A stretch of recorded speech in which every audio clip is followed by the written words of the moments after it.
That evening, in the castle of the heavenly demon cult, after listening to the doctor's conclusions, he said that even this rare medicine would not help. In confirmation of his words, the doctor bowed his head and said that he apologized to the heir to the cult. He replied that the energy deviation was not something that could be easily corrected and added that it was all his fault. He thought it was his fault because he was an untalented student. Because of his lower core, which was destroyed at birth, and his body, which was unable to retain chi energy, he devoted all his time to the mystical arts. And he rose to the title of heir to the cult of the heavenly demon. All this was done to repay his mentor. The rare medicine from Hebei was useless. He wondered where he could find something useful. A man standing at the end of the corridor told the heir to the cult that the time had come. He asked him if he was okay while he was away from the cult. The boy replied to the gloomy Qian Hajin that it had indeed been quite a while. And then Yen Wenhui remarked that his journey across their land must have taken quite a while. In response, Chang Hajin said that since the cult leader and heir were unable to fulfill their duties, he was obliged to ensure the prosperity of the heavenly demon cult. After saying that, Zhang Hajin headed down the hall. Yang said that he understood. He added with anger in his voice that he was grateful for their efforts. As he poured the tea, he thought that there was no way that this snake, Chang Hajin, had just gone on a journey to learn how people lived. He voiced the opinion that he would not do anything stupid as long as he did not do anything wrong. But suddenly he tasted a strange flavor. Then Yang Wenhui said that he did not expect this. He emphasized that he could not even think that he would dare to kill him in his own room. With a snort, he squeaked out that this was why the drink had such a fatal flavor. Realizing that mercenaries were already waiting for him, the guy asked if they wanted to have a drink with him. With an ironic smile, he added that he was even sorry to drink it all by himself. Leaning over the table, he asked that even if they had slipped him this poison, how dare they attack him in his own room? Surrounding him, they attacked the boy simultaneously from 4 sides, but their fists went through Yen's body. Realizing that they had attacked the illusion, one of them shouted that when did that guy make it? It turned out that Yen was behind them. The guy said that if they had decided to finish him off in his own hideout, they should have been better prepared. The command to finish the guy was given and they rushed to attack him. Then Yen threateningly said that he had warned them. Yen Wenhui unleashed his fighting energy and emphasized that their forces were not enough to defeat him. Using chains with spearheads against his opponents, he strung their bodies on them in one motion. He asked the men who appeared behind him if this was all they could do after all this training. And then he turned to Cheon Hajin and the elders and asked if they thought that their respected nephews would be disappointed by this. Zhang Hajin thought that it was said that the beak of a red crane could bring down a bull with a single pinch, and the bull can still laugh after being poisoned by it. The guy is a real monster. He said that if his body had been in better condition, he would have left a hole in his head and added with a mocking tone that he was so sorry. Zhang Hajin replied that he also shared the disappointment of not being able to realize his dreams. Looking at the elders, he thought that he could not just stand by and let a miserable man who could not even learn martial arts become their next leader. All the elders supported him. Looking at each other, the elders dispersed in a circle surrounding the boy and preparing to attack. Yen noticed that their elders were quite cowardly. He asked if they were going to attack a cub like him with the whole crowd after they had poisoned him. Irritated by his words, Zhang Hajin snorted and shouted at him to continue speaking. He said that if Yeon had simply fulfilled his role as the cult's heir, this would not have happened. But Yen interrupted him and shocked him by saying that he was talking nonsense and asked who was behind it all. He indignantly asked what he was talking about. He emphasized that it was a joint decision of the elders and the deputy cult leader. Yen said he knew that the latter would not have had the courage to do such a thing. The guy asked if it was a master of black spirits and skulls or lightning and thunder, or a collector of demons. And then he concluded that no, it was an order from outside their divine cult. Cheon and the elders sold the cult to destroy him.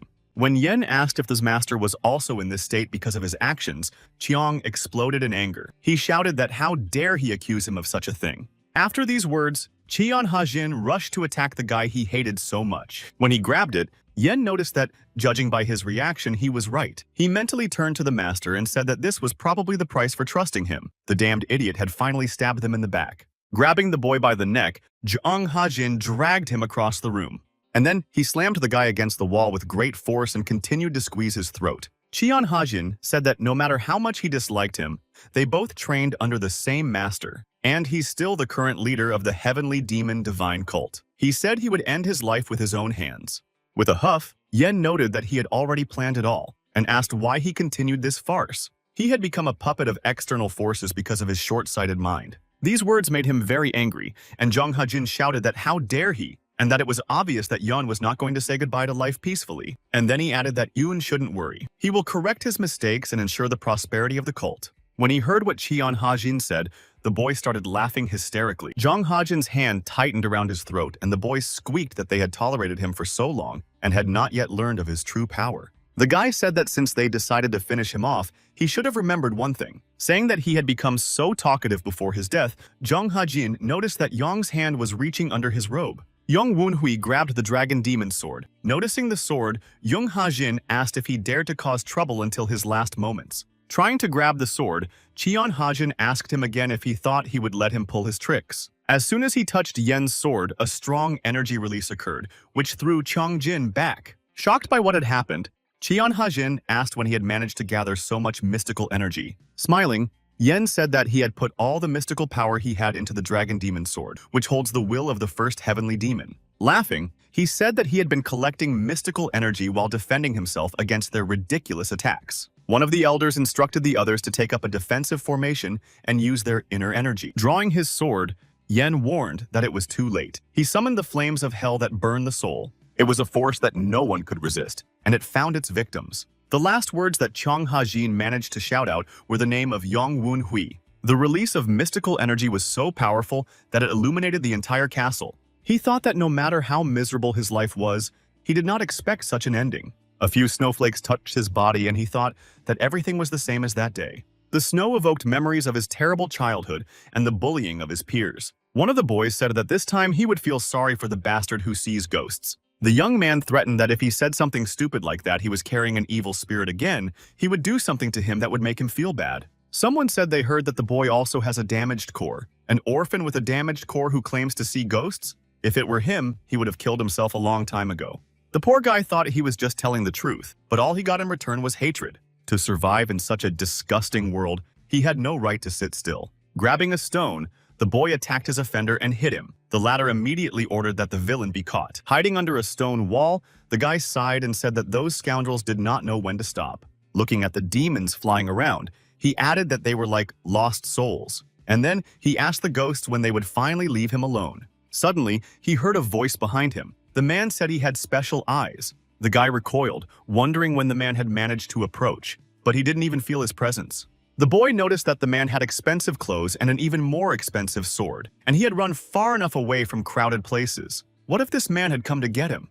Thinking that in a world in which hatred and disrespect have become something natural, he did not mind his life being split in two. Then the orphan said that he was probably interested in his cursed eyes, and added that he could do what he wanted. With a huff, the man asked if he could just take them. The boy replied that he looked like a martial arts master, so how could he refuse? The guy said that he did not know whether these eyes could be useful for him. The man could tear them out, boil them, or fry them. He could do whatever he wanted, but to his great surprise, the man wrapped the boy up and told him that these eyes were not cursed but blessed. The man said that some people like him are born with a blessed upper energy core or a special soul, and such people have always done great things. He added that the boy has the potential to become more unique than anyone else in this world. These words were so sweet that they sounded like a lie, but more than that, he felt warmth for the first time in his life. He asked the boy if he would follow him, and he agreed. Then he asked if the boy had a name, and he said he did not. The man suggested that the boy immortalize the moment of their meeting and asked him, how about the name Wunvi? That's how he found a reason to keep living. Yen told himself that he had done everything he could to help his master. Because of this cursed body, his master found himself in a state of energetic deviation. To simply accept the end would be too miserable. His body would turn to dust, and no matter what he did, he would not survive. Yen Wunhui thought that in this case he had only one way out. It is the forbidden art of Zoroastrian rebirth through the primordial divine wheel, a forbidden art used by ancient Zoroastrian practitioners to overcome death by moving their soul into another person's body. Even if the transfer is successful, they are doomed to a short life because the body rejects the new soul. He channeled all the remaining mystical energy into the shards of the dragon demon sword to activate this art, and now he leaves its success to the will of the heavens. Looking at the castle of the heavenly demon cult, he again mentally appealed to the master to survive until his return. His spell worked, and the soul began to rise into the sky with golden smoke. The boy heard a woman's voice ask if he understood his role in visiting the clan leader. As the son of a concubine, he must continue to keep a low profile. His whole body was numb and tingling. He thought that waking up screaming was the worst. But most of all, he was worried about whether he had been reborn through the original divine wheel. Holding a stick, the woman called him Tang Wun Hui and asked if he could hear her. She started shouting again and asked how long he was going to lie on the floor. Then she ordered him to get up. As he was getting up, he thought it was so ironic that this guy's name was Tang Wun Hui, the same as his. She said she had been putting up with it for quite some time. When the guy didn't say anything, she became enraged and swung a stick at him, screaming that he dared to ignore her.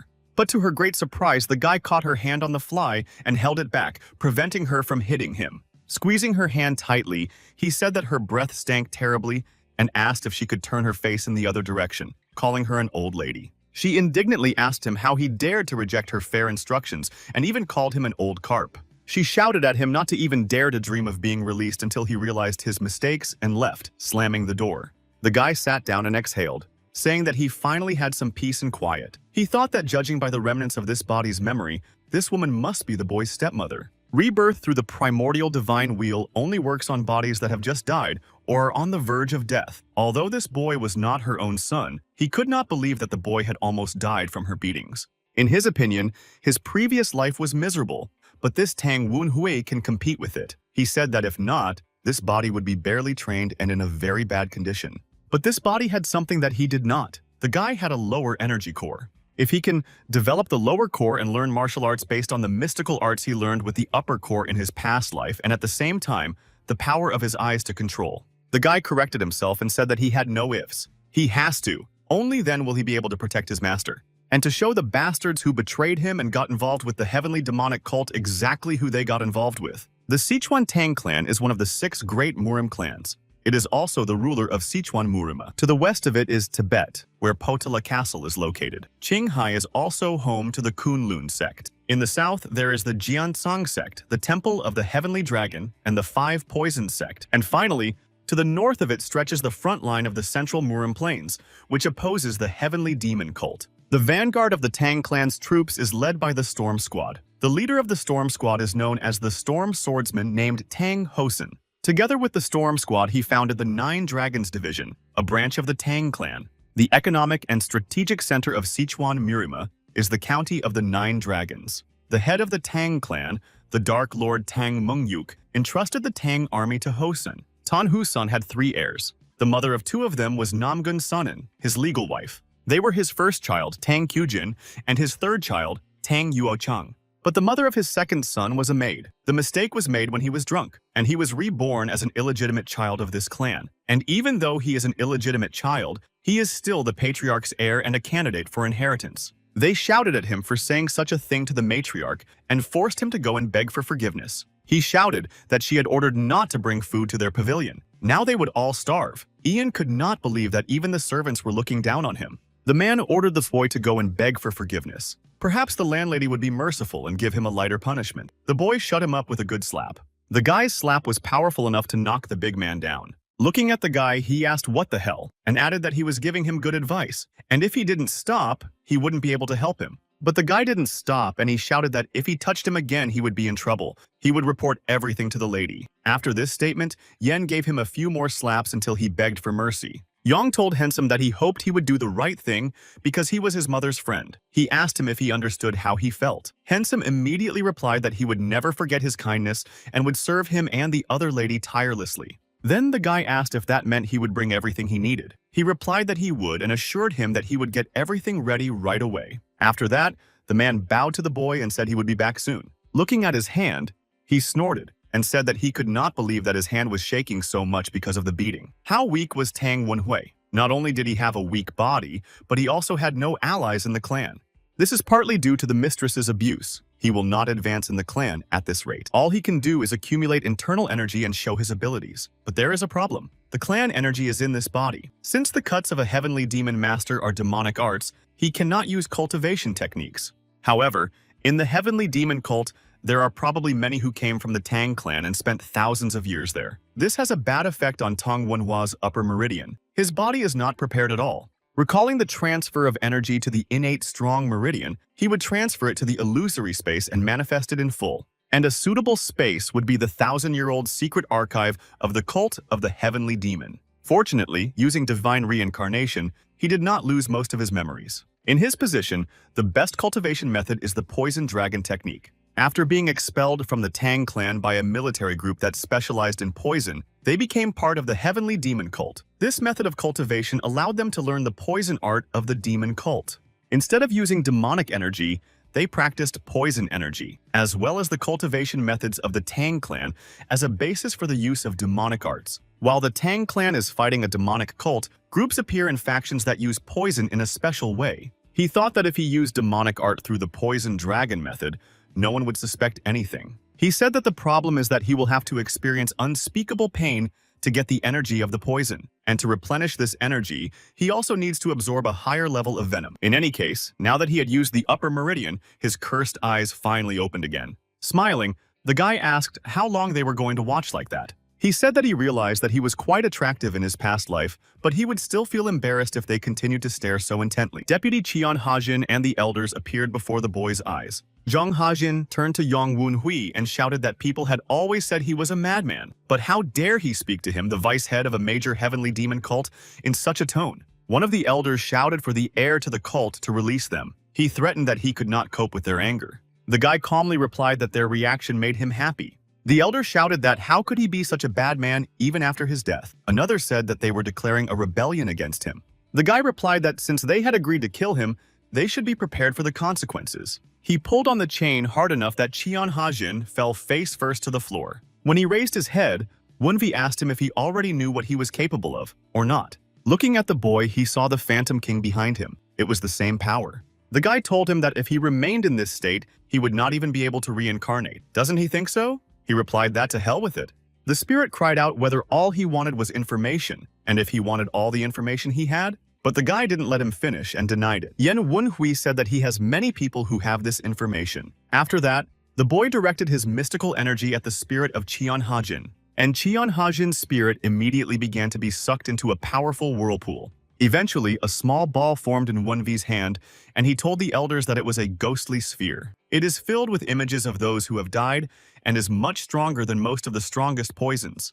And then, saying that she would become his lunch, the guy threw the sphere into his mouth. The elders were amazed at what the boy had done. They were frightened at what was happening next. The guy's body was contorted in pain, and he gritted his teeth and howled in hellish pain. Watching him, the elders said that this was impossible. They were surprised that the boy was still able to stand after all that. Then one of them asked if they had forgotten how he had raised hell, even after taking the poison energy. The guy said that now the vice head of the cult has become fertilizer for his poisonous dragon. He emphasized that it was time for them all to make a choice. And then Wunvi offered them to obediently tell everything or become food as well. He asked if they were following orders from an organization known as the Association. They, the elders of the great cult of the Heavenly Demon, they shouted that they were not lying to him and that they were actually showing him very strange things. They begged the boy to believe them. Wunvi reflected that the organization had no name and the main threat came from its members. The cult of the Heavenly Demon is an unorthodox cult that worships its ruler as a god. The elders of this cult, who worship the Heavenly Demon, conspired with them and decided to attack the heir to the cult. This means that compared to the fear of the Heavenly Demon, the fear of this organization was stronger. He said that he thought that the orthodox or unorthodox faction was driven by external forces, apostates, a tower that rises into the sky, people who have surpassed all of humanity and are trying to conquer the tower. Extremely powerful demigods are capable of amazing things. They are considered natural disasters. Wunvi thought this meant that their leader was much stronger than he had imagined. Saying that it was a precious time to assimilate such a quantity of poison and gradually get used to it, the guy put the spheres back into his mouth. 2 months later, the lady was breaking dishes in her room and screaming because she was sure that this Saraza was not getting food. When the servant replied that they would not have dared to go against her will, she cried out that, then why was he living as if nothing had happened? After all, he was supposed to fall at her feet and beg for forgiveness in less than 3 days. She said that rumors were already circulating around the estate that she had killed him. The head will be back soon. How will she face him when he hears this? With a sigh, she said that before they continue, she asks what the bastard asked him to bring. The servant replied that he wanted information about the current situation in Jianggu, in particular, about the unorthodox and demonic factions. The woman thought that the bastard had never been interested in such things and had changed a lot in these 2 months. Could there be someone behind him? He may be useless, but he is still the son of the clan patriarch. If the boy makes a good impression during the patriarch's visit, he can get a position in the clan. No wonder there are so many annoying flies around him pursuing this goal. She jumped up and shouted that Kyujin and Yuo-chang should be on the lookout. That damn Saraku can't get away with this. She was told that Yuo-chang was here. She was surprised that he was here and noted that he had already completed his training. Then she ordered the servant to leave and emphasized that if he noticed anything strange about the boy, he should immediately report to her. When Yuo-chang entered the room, he immediately asked how his mother was doing. She thanked him and said that it could not be better. She noted that he had worked hard and invited her son to sit down. Then she asked if he had achieved his goal. He replied that even though it was not the final result, he had almost mastered the concealed weapon. She replied that this was great, as expected of her son. Yuo-chang said that on the way here he had heard about this Suraza and asked if she had not repented even after what she had done. She said that talking about him gave her a headache and added that she did not know what the bastard was up to. When Yuo-chang said that he thought someone was helping the boy, she looked up sharply and asked if he thought so too. The guy said that he didn't have enough internal energy because he didn't eat or drink anything. Suraz would not have lasted 2 months. Someone secretly brings him elixirs every night. Clenching her fist, she said she was thinking about it too, although she had no idea what kind of fool was helping him.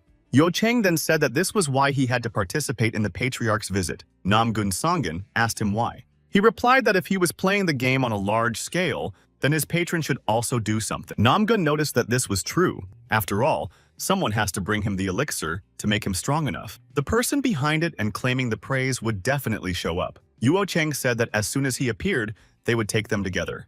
She asked him what if this Suraza would cause them problems. Wouldn't the patriarch decide that they couldn't even control him? He told his mother that it did not matter and asked what this Suraza could do. With a sly smile, he said that if he created a problem, he would just stop him like a loving brother. Yuo-chang said that even if this bastard tried to do something, the strength of a person who had only studied the Tang clan's energy arts, which were accessible even to servants, could not be that high. The spirit of the Ghost King returned to Manhwa through the window. He was surprised to hear the servant say 6 years. The servant replied that he had heard that the demonic cult had been experiencing a social uprising for 6 years. 2 months ago, Manhwa ordered Hensum to find out the latest developments of Jianghu. He thought it had been a long time since he had been reborn through the primal divine wheel. But it turned out to be much worse than he thought. 6 whole years have passed. 6 years of complete despair. The servant said that the heavenly demon had disappeared, and it was an evil trick of the demonic cult. There was chaos because they did not know when the heavenly demon would return.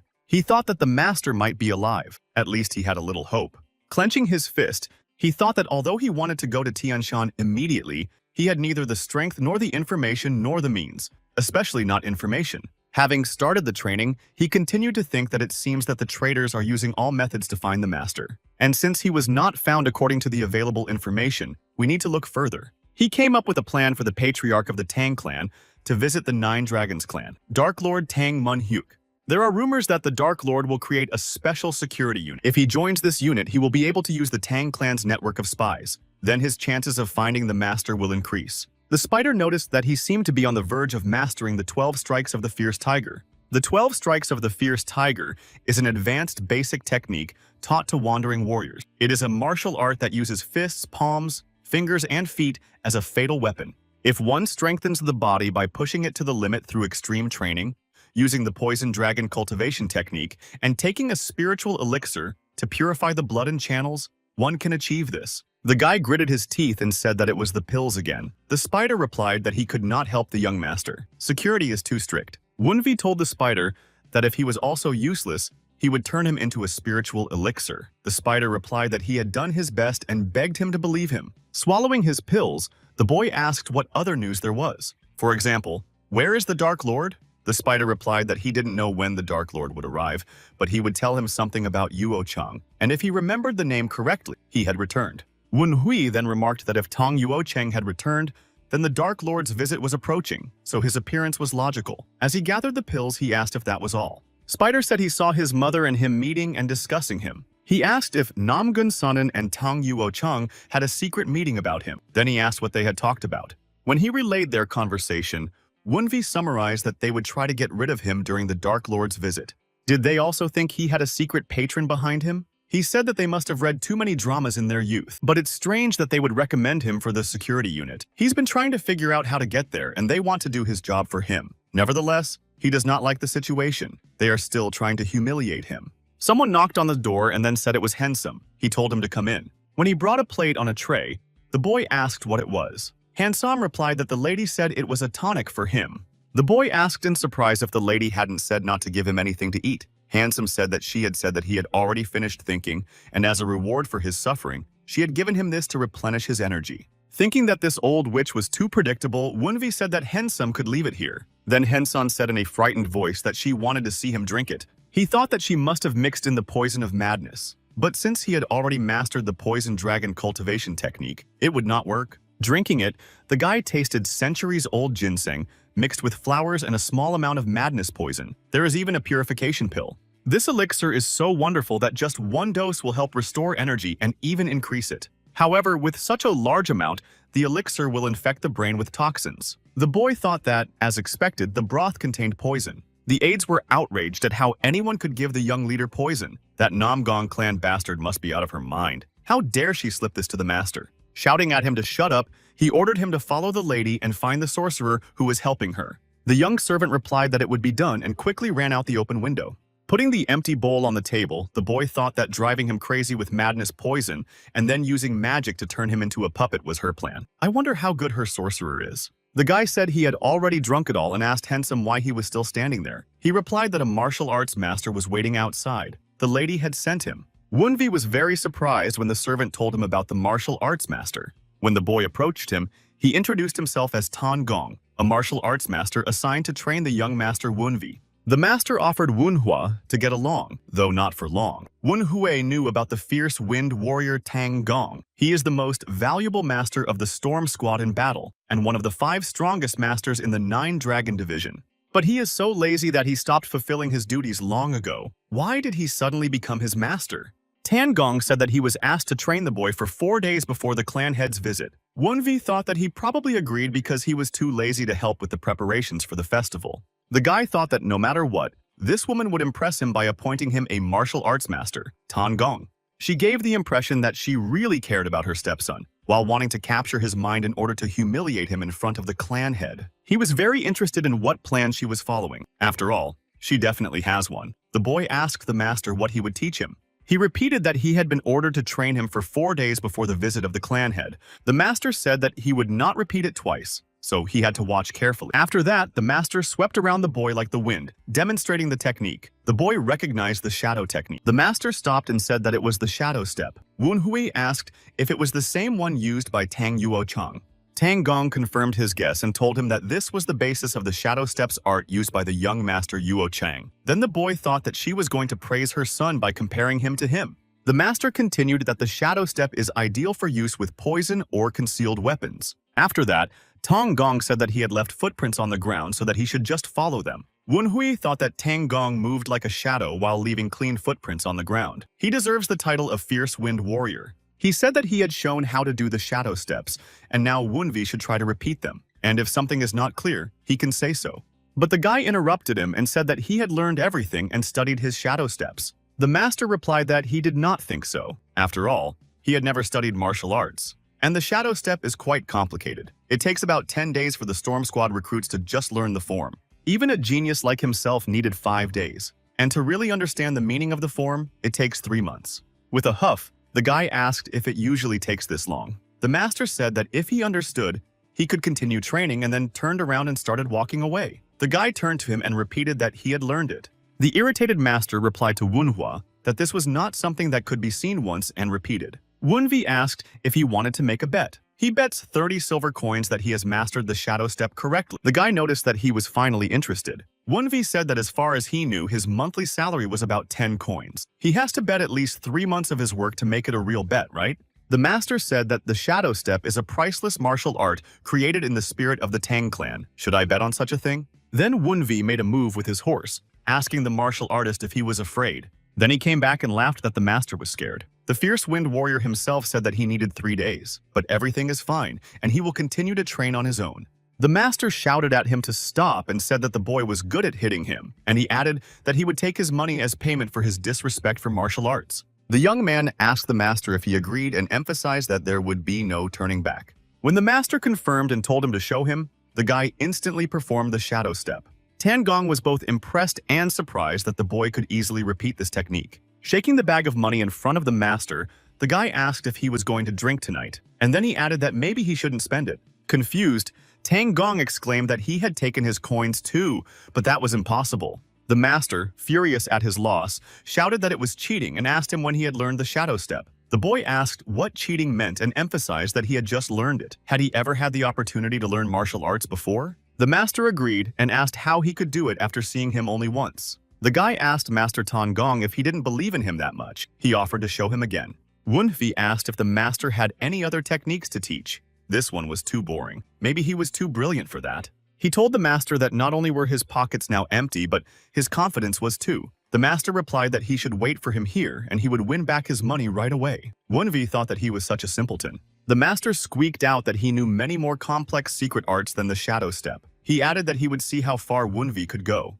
The guy said that he must be pretty confused, not only because of his shadow step antics, but also because of the stolen wallet. He never personally studied martial arts, but during his life as a cult heir, he met many famous martial artists. This allowed him to memorize the form of a bunch of basic martial arts. But regardless of his talent, it would have been impossible to steal the wallet from Tang Gong, who is much stronger than he is. Unless, of course, he had the help of the spirits. For them, it's a piece of cake. And now, it was time to empty his new teacher's wallet and his martial arts. 4 hours later, the boy had already performed the butterfly that haunts the soul and the physical arts of the storm. And then, he easily mastered the art of the 12 turns of the storm. Master Tang Gong was almost furious that he had lost his fortune. And even worse, it was a slap in the face to his reputation. Observing this action, one of the spirits remarked that he might be a heretic, but he still felt sorry for him. It was his unfortunate fate to be associated with the heir to the cult. Another added that it reminded him of his suffering in life. When the guy asked if they were continuing, the master replied that he could no longer take loans from the bank. Smiling, Wunvi said that he was so sorry and asked what about the latter. But the master replied that he had no money anymore. Then the guy pointed to all the money he had won and said that he offered to bet it all like real men. Then the master asked if he was going to sell him into slavery. The boy replied that this was not the case.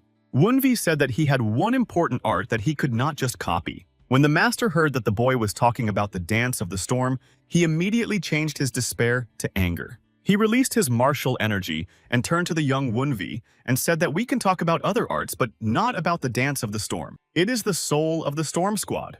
Putting the storm dance on the line is disrespectful to the squad, which is the foundation of the 9 Dragons division. Therefore, he asks that you refrain from mentioning it. The boy thought that he might look like a simple man, but he shouldn't forget that he was a fierce wind warrior from the storm squad. Then Wen Hui asked if he had no right to learn the storm dance. The master replied that of course he had the right to do so, since he was the son of the head of this branch of the family. He said that he had shown it to his first daughter and third son, so it would not be difficult for him. Wunvi turned to Tang Gong and said that he was not talking about his rights as an heir. He asks if he recognizes what he can learn.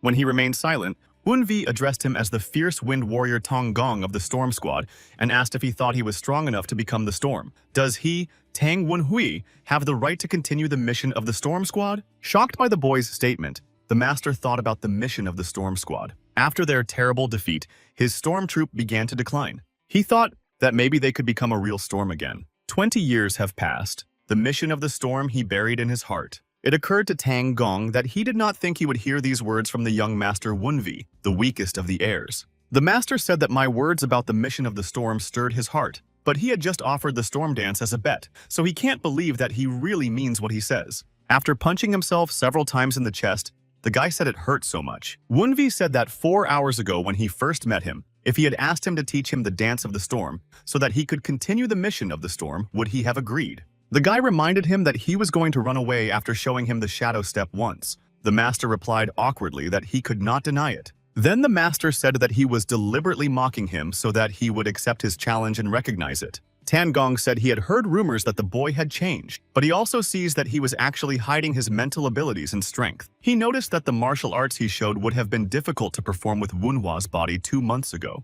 2 months is not enough to accumulate internal energy, so he accumulated energy for a long time, hiding it from the lady. Only just before the Dark Lord's arrival did he decide to show his hidden claws. He remarked that it was a really cunning plan to deceive his family. Wen Hui realized that this was considered a compliment in the Tang clan, but it was still strange to hear. The spirit said that this man must have seen the true value of the heir. The other added that he could not help but admire the masterful order in the divine cult. Irritated by their chatter, Wunvi considered putting them all on the pill. The boy was not going to back down and asked whether he would teach him or not. The master huffed thoughtfully. The spirit again said that there was no point in resisting. No one can resist the sweet words of the heir to the cult. Another added that this was the reason he made them swear allegiance to him. Wunvi smiled and decided that he was on the pill. After thinking for a few minutes, Master Tan Gong said that he would teach him the true storm dance. Then, as befits a disciple, Wun Hui bowed and said that Tan Wun Hui of the Tan clan was asking for training from his master, Tan Gong.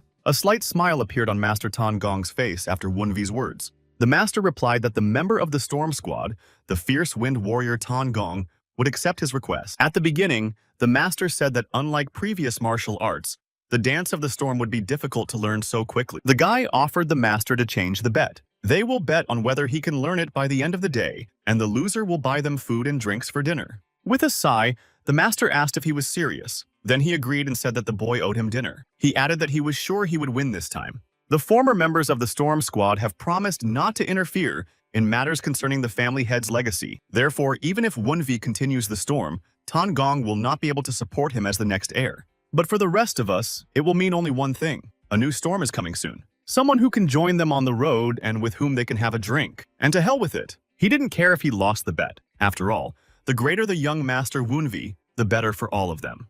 But the damned guy didn't even share a single drink with him. What kind of dinner is this? The waiter asked Tan Gong if he needed anything else. The master told him to bring another bottle of alcohol. He added that he couldn't watch it sober. The guy gasped and said that he was a drunk. Then they should have gone to the Dragon Tower. He asked back if the guy knew how much it cost. And this bar is also quite expensive. The most popular in these parts, Wunvi said with a hum that it was. He said he was willing to pick up the tab even if it was a bit expensive, but who knew that he would eat enough to spend his weekly food budget? Wun Hui thought that going to a place as expensive as the Dragon Tower was not in his plans either. There must be a lot of people here. He had to restrain himself for 2 months because of the ban Namgun Sanin imposed on him, but he can no longer postpone his plans. The spirit muttered that it was a spell of connection of the revered demon god Mythos. The spirit asked if he had come to this place to leave this mark. The guy said in his mind that he needed his associates, who were desperate to know that he was the heir to the cult of Yong Wanhui, to be alive. It's been 10 days since he had any suspicious encounters.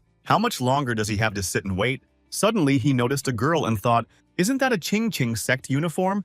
What is she doing here? The spider realized that this girl must be the first daughter of the Tang Tang Kyujin clan. What will happen if she meets the daughter of the Namgong clan? So she called her daughter. He said that he hoped that this child would be fine. Saying to himself that this was not the time to worry, the spider quickly jumped down from the tree. He thought that he needed to make a good impression on the young master and ask him to be lenient. She asked if she was going to break her mother's heart. The girl replied that it was nothing compared to the pain she was causing Wunhua. This time, she locked him in a room and forbade him to eat. The lady snorted and said she wasn't worried about him. Someone was worried about him in secret, and she needed to focus on the Dark Lord. Slamming her palm on the table, the girl shouted that this was no excuse for mistreating him. She stated that she was sure that she did not even know about the existence of the assistants before she punished him. Wasn't she trying to finish him off? Namgun asked her why she was so angry about some bastard. She asked if she was really her daughter. She asked if she ever forgot to call him illegitimate, and with the words that she would then reveal the truth, the girl turned to the exit.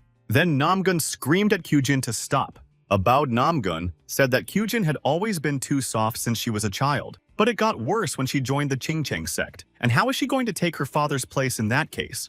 The spider thought about how to report it and noticed that this family was a complete mess. Angry, she stood up and shouted that it was all because of that bastard. No need to wait for the Dark Lord's visit. She asked if anyone was there and said she had to go. The spider wondered what she planned to do with the young master. Thinking that this lady was probably going to the sorcerer, the spider decided to follow her. The guy thought that it had been 10 days since he made his spirit follow her, but he had no news. There would have to be connections through the revered demon god Mythos, even in the outskirts of the 9 dragons. Either these people have left or they cannot act because of some restriction. In any case, the situation is clearly not good. Therefore, he needs to hurry up and become stronger.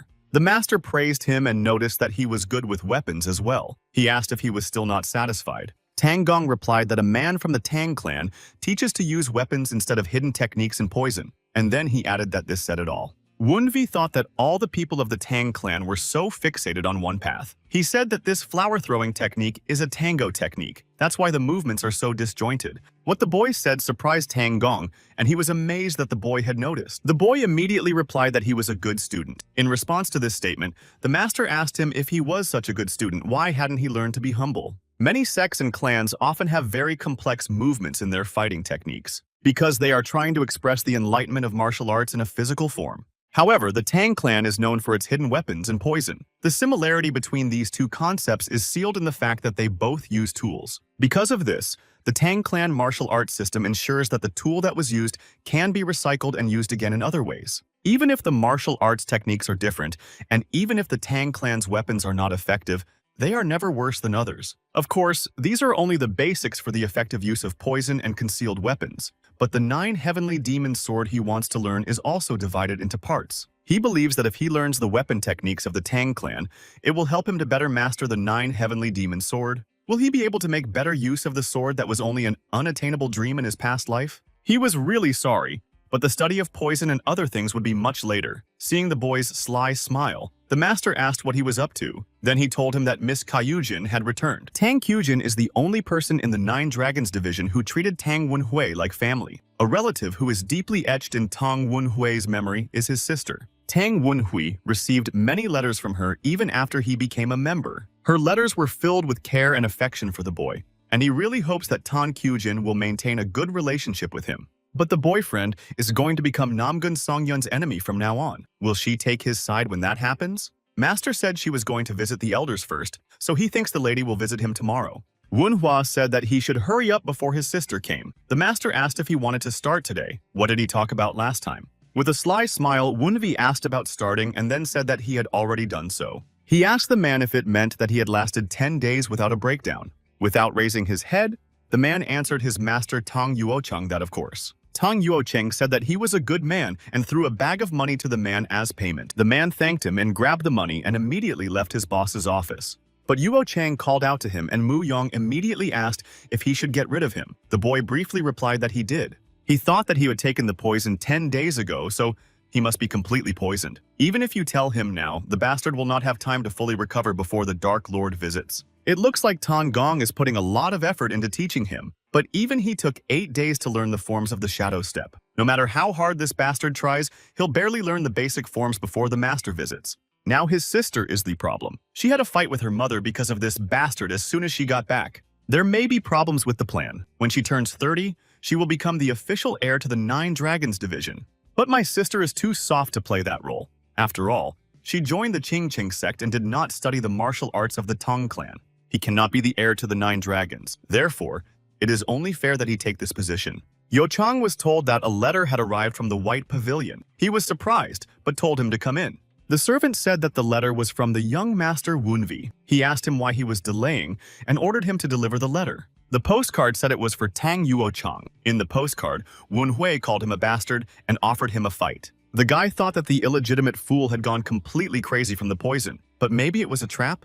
A letter capable of poisoning its reader is easy to come by in the Tang clan, but it looks like he didn't do that. Is it really just a letter of challenge? In the letter itself, Wunvi wrote that he wanted to redefine their awkward relationship through this duel. He proposed to let go of all resentment through this duel like martial artists. After reading it, Yuochang thought that everything was clear. He must be up to something. But in any case, he needed to make him a puppet. Yuochang ordered the servant to tell Wunhua that he appreciated his offer but refused. 2 hours later, Yuocheng received another letter in which Wunhui wrote that he was a coward. Yuocheng then said that he was sure he would continue to receive such letters, so he ordered him to simply not accept letters from the White Pavilion.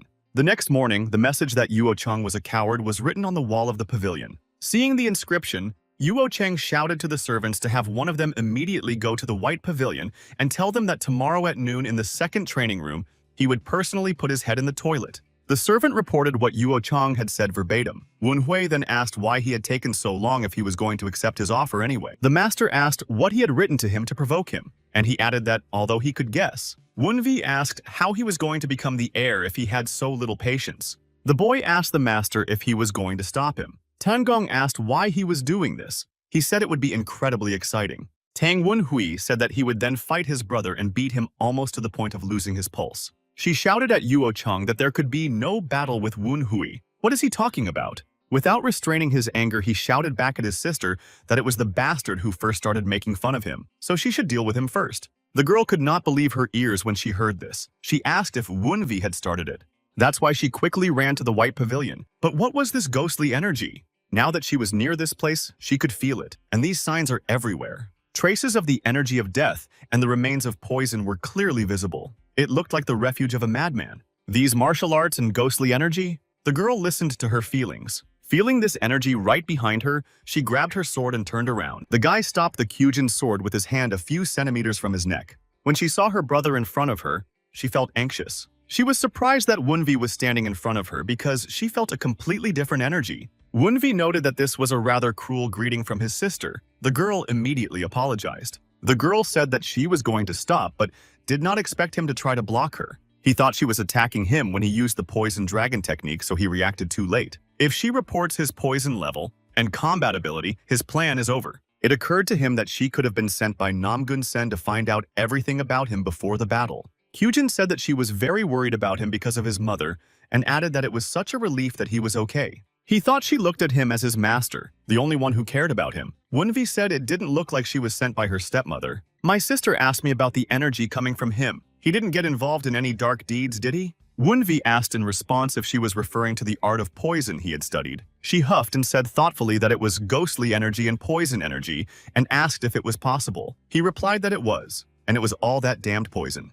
In fact, he only combined mystical energy with poison to make it look like that. It will be difficult to hide his energy of death from human eyes, so we need to pass it off as something else. Then the girl asked him why he needed the art of cursed poison. He replied that it was the only poison he could use without the help of his family. Looking at the expression on his sister's face, Wunvi said that it seemed like she would not believe it. Standing in a fighting stance, he asked if it was not natural for the Tang clan to disregard morality in order to achieve great power. And if she had a problem with that, then she should try to stop him on her own. Lowering her head, she said she could see that he had changed a lot. The boy thought he couldn't let Kyujin continue to protect him like she did with the old Tang Wunhui. Therefore, even if their relationship suffers, he needs to set clear boundaries. She said that was right and that everything had changed. And then she added with a smile that now she understood why his mom and Yuo Chang were so worried about him. His words awakened an inordinately strong thirst for battle. The guy was very surprised to see the energy of the Kyujin and the desire to destroy. Laughing, she said that he had indeed exceeded all her expectations. Tang Wunhui looked closely at how Kyujin had changed from a sweet girl to this. As far as he understands this energy, it is a stream of the soul of the seeds of the destroyers of obstacles. In the middle of them is most likely a heavenly ghostly stream.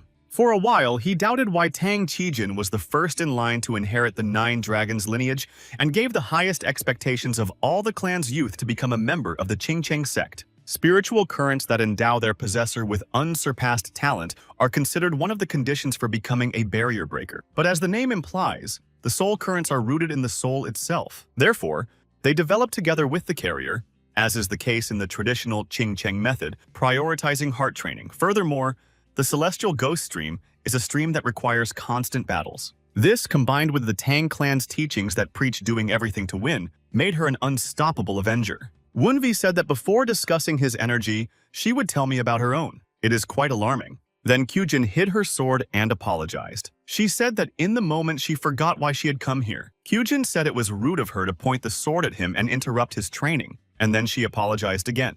He was amazed that she was able to quench the bloodlust caused by the celestial ghost jet with such ease. Qingcheng's training is showing, but Tang Kyujin is strong enough on her own. The boy offered his sister a cup of tea. She tasted it and said it was delicious. Kyujin said that she often drinks tea in Qingcheng, but she had never tasted such a delicious one. Wunvi said that this one was brought from the mountain of the heavenly eye. The girl remarked that she did not think he was an expert in such things. The girl oohed when she remembered something and started looking for something. She said she had brought him something. Unfolding the paper, she said it was Tang Hulu from Meishan, delicious candied fruit on a stick. With a happy smile, she handed him one and said that he loved them so much. He thought that it wasn't that he loved them, but rather that he should thank her instead of Tan Wenhua. While eating the sweets, the guy said that these Meishan Tang Hulu were really delicious. Then Kyujin said she was very happy. He mentally told himself that he could not get used to it. It was really hard for him to believe that she was the same person who had radiated a great desire to destroy a little while ago. So, deciding to find out the reason for her coming, he asked her directly, and he hinted that she was here to prevent him from fighting Yuo and Yuo Chang tomorrow. With a shake of her head, the girl replied that to some extent it was, but she came to apologize. Kyujin said that she knew how her mother and Yuo Chang had treated him. Then Wunvi asked her if she didn't think that instead of apologizing to them, he would accept her and just forgive them. She replied that it was true, but she still wanted to apologize. She was really sorry. Wunvi said he was going to fight them anyway. Kyujin said that she was worried that he had been instigated to do this, but now she sees that it was part of his plan. She looked at her brother and asked if he was sure about it. Kyujin said that she realized that he was strong enough now, but that Yuo-chang was no slouch either. She also heard that he was planning something else. He thought that she seemed to know about their evil intentions but didn't know the details. Ever since they slipped him the poison of insanity, they think that activating their magic as planned will break him. Wunvi said he also has an ace up his sleeve. Kyujin replied that even if he wins, we shouldn't forget about their influence in the house. If Yuo-chang loses, her mom will do everything she can to keep it quiet. Wunvi replied that she was too worried. After all, it was his suggestion. Then he invited her to come to the second training ground tomorrow. The girl was very surprised by her brother's offer, but she agreed to come. A day later, a lot of people gathered at the second training site, asking to get in line and offering to buy sweet honey treats. And many more people placed bets. A man bet 3 coins that the second gentleman would win in 10 rounds. Another said he would bet 5 coins on him to win in 5 rounds. Seeing all this crowd, Kyujin remarked that this is what Wunhwa was counting on. Wunvi said she would definitely have problems hiding this news. Moreover, her dear son Tang Yuo-chang seems to be very nervous. And that's why Tang Wunhui has arranged an arena where he can have a good time. A lot of people had already gathered around the training ground, but the crowd was still growing. When Yuo-chang said that so many people had come, a member of the Wind of Justice squad remarked that young Master Wunhui had organized it. Then Yuo-chang asked if they had come to watch as well. He replied that they were here for work. A large crowd has gathered to watch this battle, so they are here to keep order. Yuo-chang then asked who he thought would win in any case. Then Tae said it was obvious. They may have trained young Mr. Wunhui, but only for 10 days. Tang Jing added that it was already clear that young Mr. Yuo-chang would win. Yuo-chang replied that he was sure that everyone here thought the same way, but the initiator of this duel was Wunhui himself, and then he asked if I wasn't curious why he did it. The servant told him that Mr. Wunvi had spread the news of the duel and even opened the door so that anyone could come and watch. Snorting, Yuo-chang said that he would only teach him a lesson, and it looks like all the lazy people in town came to watch. Wunvi asked what had upset his dear brother so much. Was he worried about losing his mother? The boy asked, why not go look for his mommy and not worry so much? He added that he would wait for him. Yuo-chang exclaimed that his mouth was as dirty as his mother's, and he told me to shut up because he didn't want to get his dirt. He began to hiss at Yuo-chang and called him a mama's boy who should only listen to praise. This angered him even more. Irritated, Yuo-chang shouted at him to shut up. Wunhui cut him off again. These grimaces threw Yuo-chang off balance, and he shouted without restraint that he was a damned bastard. He did not wait for the start of the duel to be announced and jumped onto the training ground in an instant. Yuo-chang shouted for Tang Wunhui to come over here. He threatened to bury him and his lousy mouth. The crowd started talking about how Tang Yuo-chang came first. But wasn't it Tang Wunhui who initiated the battle? As Wunvi walked up into the court, he chuckled and remarked that his brother was so easy to piss off. Everything goes in his favor with such ease. When they stood in front of each other, the guy said that he was Tang Wunhui from the White Pavilion, here to receive his rank, but still wished him a good fight. Then Yuo-chang asked if he was trying to show respect, or was he afraid as soon as he stepped into the arena? Kyujin thought that it looked like Wunhui had thrown Yuo-chang off balance by using the private whispering technique, but he needed to keep it to himself. The crowd immediately began to say that Mr. Wunhui was watching his manners. Unlike Mr. Yuo-chang, she thought that Wunhui's behavior gave the impression that he had accepted the dueling challenge and not the other way around. But in any case, what really matters is the outcome of the battle. Wunhui looks confident, but Yuo-chang is the rising star of the house. He is considered a genius. Wunvi shouldn't underestimate him. Yuo-chang told the boy that he was sure that these insults were all he could do. Wunhui asked in return if he was here for a verbal fight.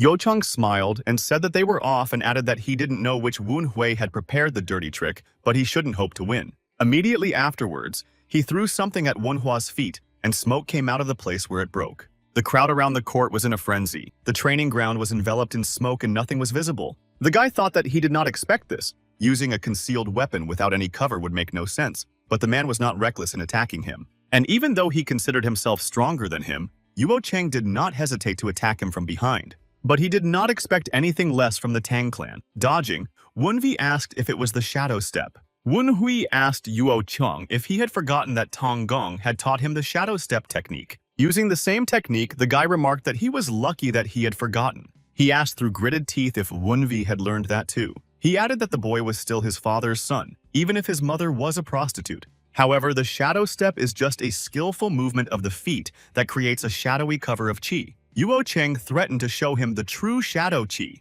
He knew that this is a technique that does not allow the enemy to hear and see you, a real dissolution in the shadows. I can see why they call him a genius. It will be quite difficult to track him down in this smoke. Yuo Cheng was going to attack the guy from behind, and thanks to this technique, he hoped to go unnoticed. But the guy noticed Yuo Cheng and easily repelled his insidious attack. Wen Hui thought that unfortunately for Yuo Cheng, his mastery of shadow qi was not high enough to hide from his supernatural eyes. And besides, Yuo Cheng oozes bloodlust, so he would have tracked him down even without supernatural eyes. The man said that he did not think he was so good at the shadow cover step. Tang Te said that he also noticed that Mr. Yuo Cheng's shadow cover had improved. He believed he had achieved this through closed training. But still, it looks more and more like a game of kwacha. The man asked that maybe Mr. Wunvi was just avoiding his attacks until the smoke cleared. Tanta replied that even if the smoke cleared, it was all for naught if Mr. Wunvi could not deliver a good blow. Then Tan Gong smiled and said that he had taught him one move for such an occasion. They were surprised and asked if he had done more than the lady had asked. The master asked the men if they thought he was so terrible. They replied that they knew he was better than anyone else in the world. Yuo Cheng was getting angry and yelled that the guy was a fucking bastard and was running away from him like a rat. He thought, let it all go to hell. The smoke was clearing and it was time to put an end to it. He was going to take pity on him and just break the guy's legs, but it was his own fault. And even though he avoided its attacks by using shadowy steps, he could not escape it. Preparing to launch a complex and fatal attack, Yuo Cheng maliciously wished his half-brother to die. The boy used against Wunhua the techniques of rain from the needles of a blossoming pear and scattering the flowers of heavenly nymphs. When she noticed that he had used the rain of needles from a blossoming pear, Kyujin realized that Yuo Cheng wanted to finish Wunhui off. Wunvi said that this is commendable, but in his opinion, it is time to end this battle. The wind that rose around Wunhui destroyed all the needles Yuo Cheng had fired at him. People in the crowd began to cover their faces, hiding them from the wind that came out of nowhere. Trying to stand still, Yuo Cheng said that he knew this wind. It's a storm. Kyujin thought it was the technique that Wunhua had learned yesterday, but even she couldn't see it properly because of the ghostly and poisonous energy. And then she realized what kind of fighting technique Wunvi practiced. It was the dance of the storm. Yuo Cheng shouted in surprise that it was the dance of the storm, but it was impossible. He shouted that Wunvi had learned the dance of the storm. He had learned what neither he nor his sister had been able to learn. Wunhui replied that fortunately someone had given him the best teacher. After that, he stood up and asked if he should thank Yuo Cheng for that. Before Yuo Cheng could even blink, Wunhui was already beside him. Having skillfully performed the dance of the storm and approached the enemy, the guy was about to strike. A moment later, Yuo Cheng received a blow from Wunhui using the full storm strike technique. The blow was so powerful that it threw Yuan far beyond the training ground. The guy's flight was stopped by the wall he crashed into and then slid down it. The crowd was surprised that young Mr. Yuo Cheng had lost to Mr. Wunhua, and by a single punch. But it was a really good punch. Everyone present was just going crazy. It was a fight with an unpredictable outcome. Tanto asked how Wunvi used the storm dance. He replied that he told him that the boy had everything he needed. Then Tante shouted that this was not some trifle he could brush aside. He replied with a smile that he was right. After that, he looked seriously at his colleagues and asked their opinion about the guy. Is his wind different from the one they used to serve? Surprised, Tang Te asked if he was saying that Wunvi had the same talent as the head of the family. He replied that it was too early to say that, but he had learned to create the storm in 10 days. It's still a bit hasty, but we should keep an eye on him. Tan Gong said that maybe it was just words, but the guy said he would take care of the storm squad, so how could he not start to get his hopes up? Looking down, he asked why Wunvi was still creating wind. He added that please don't tell him it's not over. Kyujin stood in front of the stairs to the training ground. Wunhui asked if her sister would fight her brother. The crowd stirred again when they heard that this was the sister of young Mr. Wunhui. That means that this girl, Tang Kyujin, is the heir to the 9 dragons. The girl heard her name from all sides. Someone said she had returned from Qingcheng to meet the Dark Lord. Another said that it had been several years since he had recognized her. The man asked if this meant that the young Mr. Wunhui, who had learned the storm dance, and the strongest recruit, the Sichuan Kyujin, were going to fight. It was said that this battle would be more interesting than the battle between Mr. Wunhui and Mr. Yuo Cheng. They definitely hit the jackpot today. They have the opportunity to see Miss Kyujin's skills. It was not just Tang Wunhui who was waiting for an answer from her. The whole crowd was shouting her name. Tan Jing said that the situation was getting out of hand. Then Tan Te asked Tan Gong if Wunhua had a chance. He replied that Wunhua should not meet Ms. Kyujin face-to-face and asked what this guy was up to. Tung Gong thought that if the boy showed off with the storm and defeated Yuo Chung, it would secure him a position in the family. If he defeated Kyujin, he could even claim the place of heir. But if he loses, all the attention will go to Ms. Kyujin, and Ms. Kyujin obviously also realizes that this is a bad idea.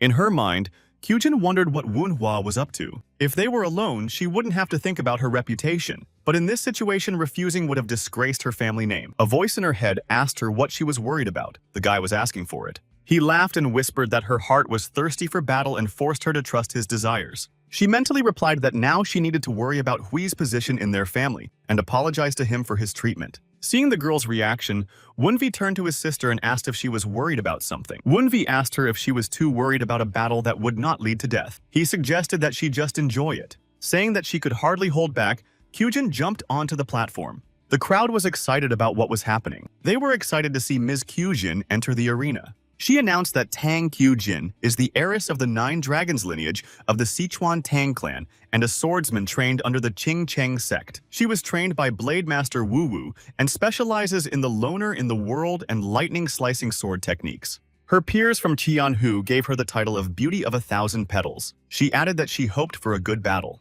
Wen Hui announced that he was the second heir to the 9 dragon family of the Tang clan. His teacher is the strongest wind knight, Tang Gong, and he has also learned the dance of the storm, and today he is asking for her guidance. The crowd is screaming. The challenge had been accepted. Now they were in for a treat. The guy said that she seemed to like it. She replied that she did. And then she added that she hadn't been this excited in a long time. Wunvi said he was also a little inspired. Kyujin asked back that how could it be otherwise? After all, her dear Hui wants to fight with his sister. When Kyujin pulled out her sword, Wunhui asked if his sister was ready now. She replied that she was, and that they shouldn't wait any longer. With that, she went to attack Wunvi. The guy oohed and awed and called it his way and asked if beginners were not given a 3-stroke advantage. To stop her attack, he used Storm Dance and Early Windblade Seal. She asked him that it was the seal of the blade of the early wind that stopped her sword that day. Kyujin asked if this meant she could swing her sword as much as she wanted. As she approached, she noticed that he had told her to enjoy the battle, so what was the point?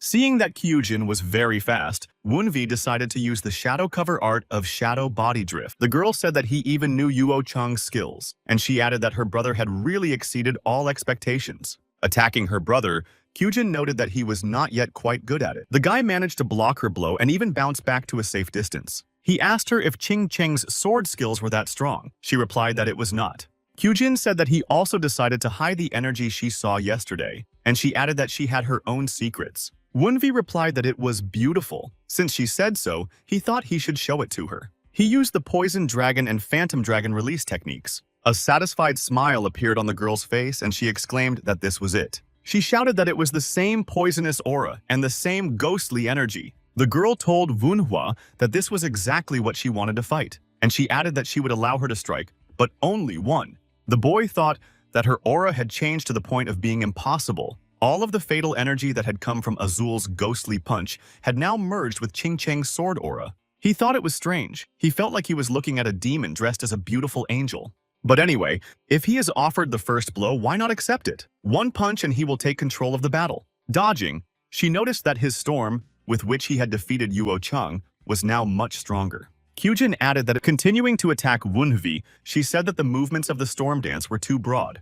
She told Wunhua that when he encounters someone stronger than himself, he should be more careful. The boy replied that he was very grateful for her advice. He thought that the explosive speed of the storm dance mixed with the short and precise secret arts of the Tang clan created a fatal technique. But this only works against equal opponents. Against a stronger opponent, it will be risky. Then he decided to use a technique suitable for multiple attacks, the 12 strikes of the Fierce Tiger, and he would combine it with the Dance of the Storm.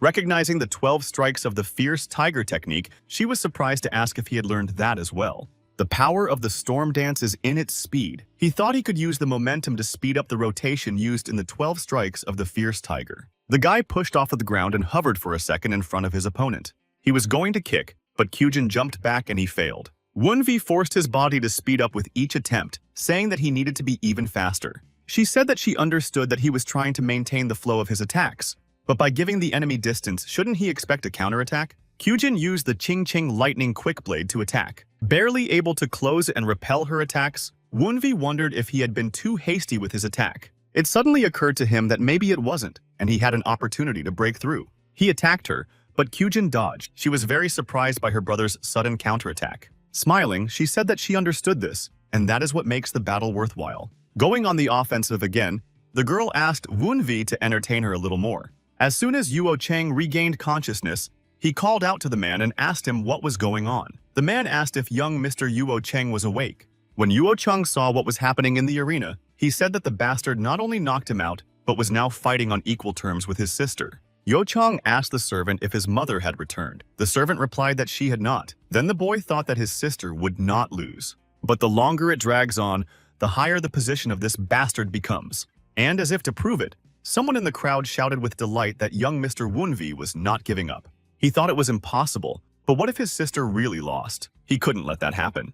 Wunvi thought that he had succeeded in creating a gap and now needed to continue the offensive. As soon as he was happy that he had thrown away her sword, he was immediately kicked in the jaw. She noticed that he was too focused on the sword. The guy was surprised by her blow. The flow of unarmed strikes is different from Ching Cheng's style. She noticed that he was surprised and then told him that she was learning the Ching Cheng technique now. But 5 years ago, she was studying the arts of the Tang clan. The Ching Cheng straight sword and the Tang clan's 100 strokes method are aimed at exposing the enemy's weaknesses. These two opposing martial arts perfectly merge and combine into attacks. This is the power of Azul's Phantom Strike. He tried to use the Shadow Step to get past Kyujin, but she spotted him and attacked with her sword. Wunwi barely managed to dodge it. Having ducked under her sword, he stopped a little further away from his sister to catch his breath. He could taste the bile, and with every heartbeat his body became more and more numb. Wunvi thought that this is what it is like to fight using martial arts. Kyujin noticed that he was really different and asked what happened, and then she said that his attacks didn't look like the standard attacks of other newcomers.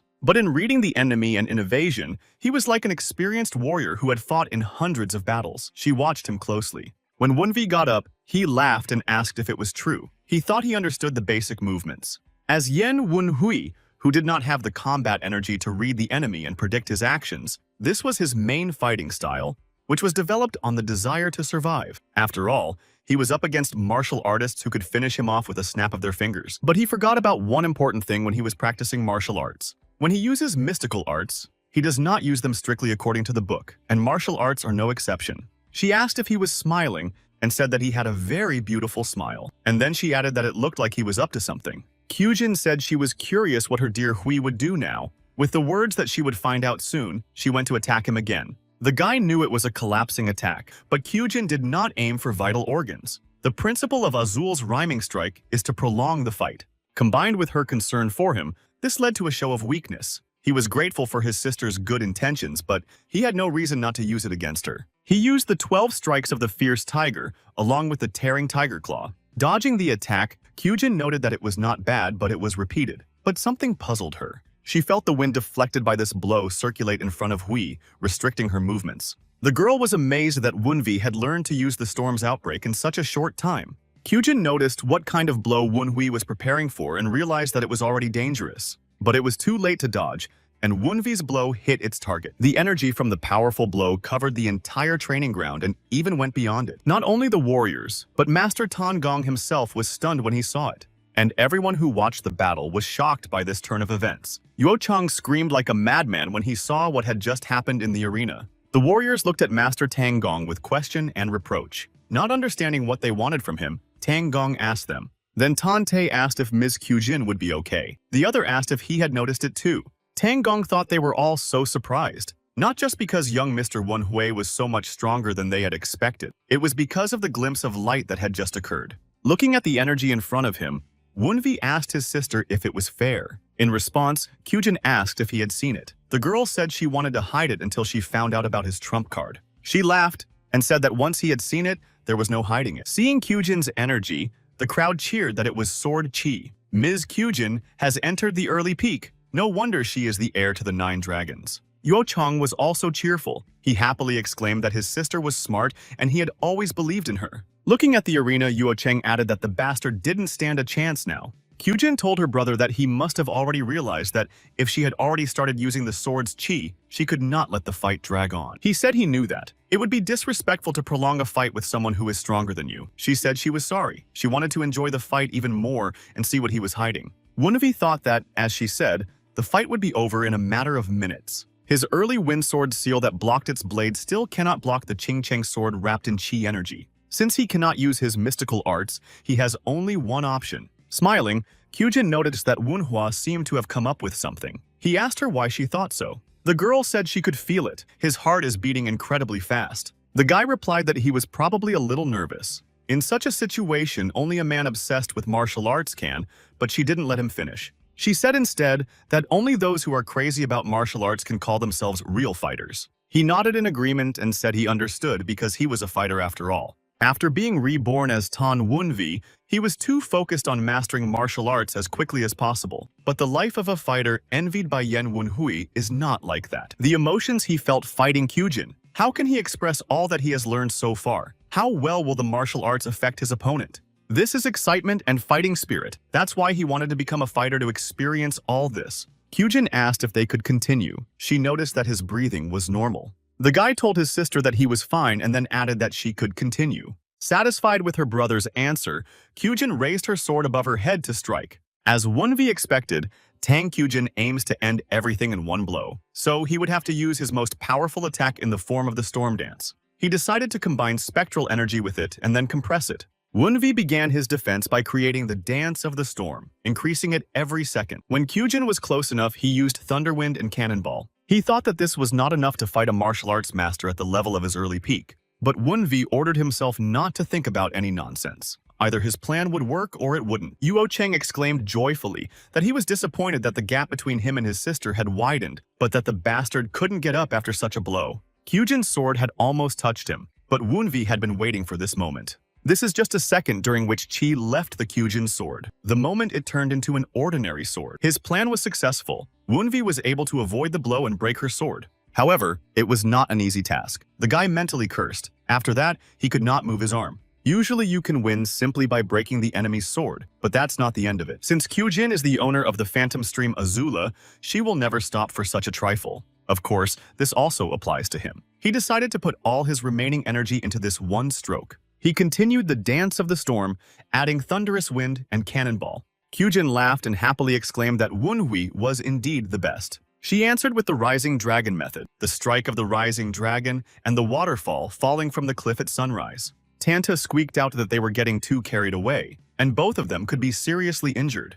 They were ready to jump in to intervene, but they were instantly frozen in place. Someone had already intervened, and the whirlwind flew between the two opponents on the training ground. Having blocked their attacks, the man said that he believed that the two of them had already played enough. And then, he asked if they were going to meet the head of the clan in hospital beds. Kyujin immediately bowed her head and said that she welcomed the head of the Nine Dragons clan. The boy realized that this man was the head of the Nine Dragons and the father of Tan Wunvi, Tan Hosun. He also greeted the head of the Nine Dragon clan. The spirits began to whisper to the young man to be careful. The spirit said that he thought that after the fall of the storm, Tan Hosun had stopped improving, but he had become much stronger. Now he understood. Even if this organization was strong, they were still a special small unit of the Tang clan. He thought the squad leader would be as strong as an elder in the Heavenly Demon sect, but this man is so strong that he can't even guarantee a victory over him in his past life. Tan Hosun looked at Wunhua and asked if he was unhappy with something and had anything to say to him.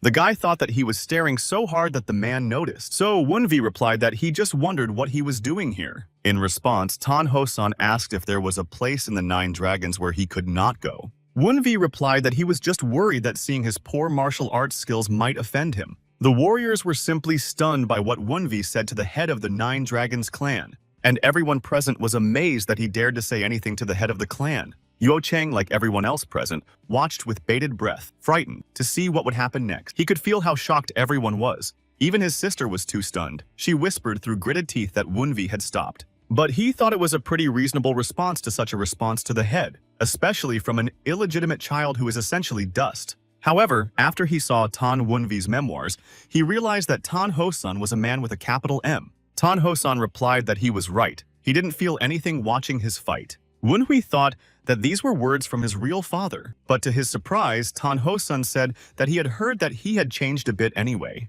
On the move, Tan Hosun added that everything turned out to be even better than he expected. Already on the stairs in front of which Yuochin Tan Hosun stood with his head bowed, he said that he was also disappointed in someone else. As soon as he called out the names of Tan Gong, Zong, Tan Te, and Tan Jing, they instantly knelt before their master. He told them that they were too slow to react and ordered them to work on themselves. They unanimously replied that they would do so. Tan Hosen ordered them to disperse and take care of the rest. They again unanimously replied that they would do so.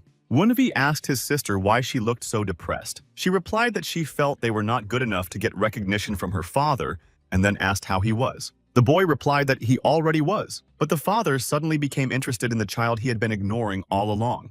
At the same time, he easily turned away from his son, who did not live up to his expectations. Kyujin apologized and said that she shouldn't have asked him that. He replied that it was okay to ask if she was hungry. With a smile, he asked, "How about a drink now that they were done?" They stayed in the tavern until late at night celebrating their fight. Raising another glass, Kyujin exclaimed that this is the good life. Wun Hui noticed that she seemed to have been starving for several days and asked if she was not being fed in Qingcheng. My sister indignantly replied that they do, and even a lot, but they only feed them vegetables. And she's growing up now, so she has to eat meat and drink what she wants. That's what she doesn't like about the Taoists. She asked Wunvi if he understood her. He said he understood and offered to have another drink. She happily accepted. As if, by the way, the guy asked her who the person was whom she called her older brother in training. Kyujin asked why he suddenly asked. He replied that she had mentioned him several times in her letters, so how could he not ask?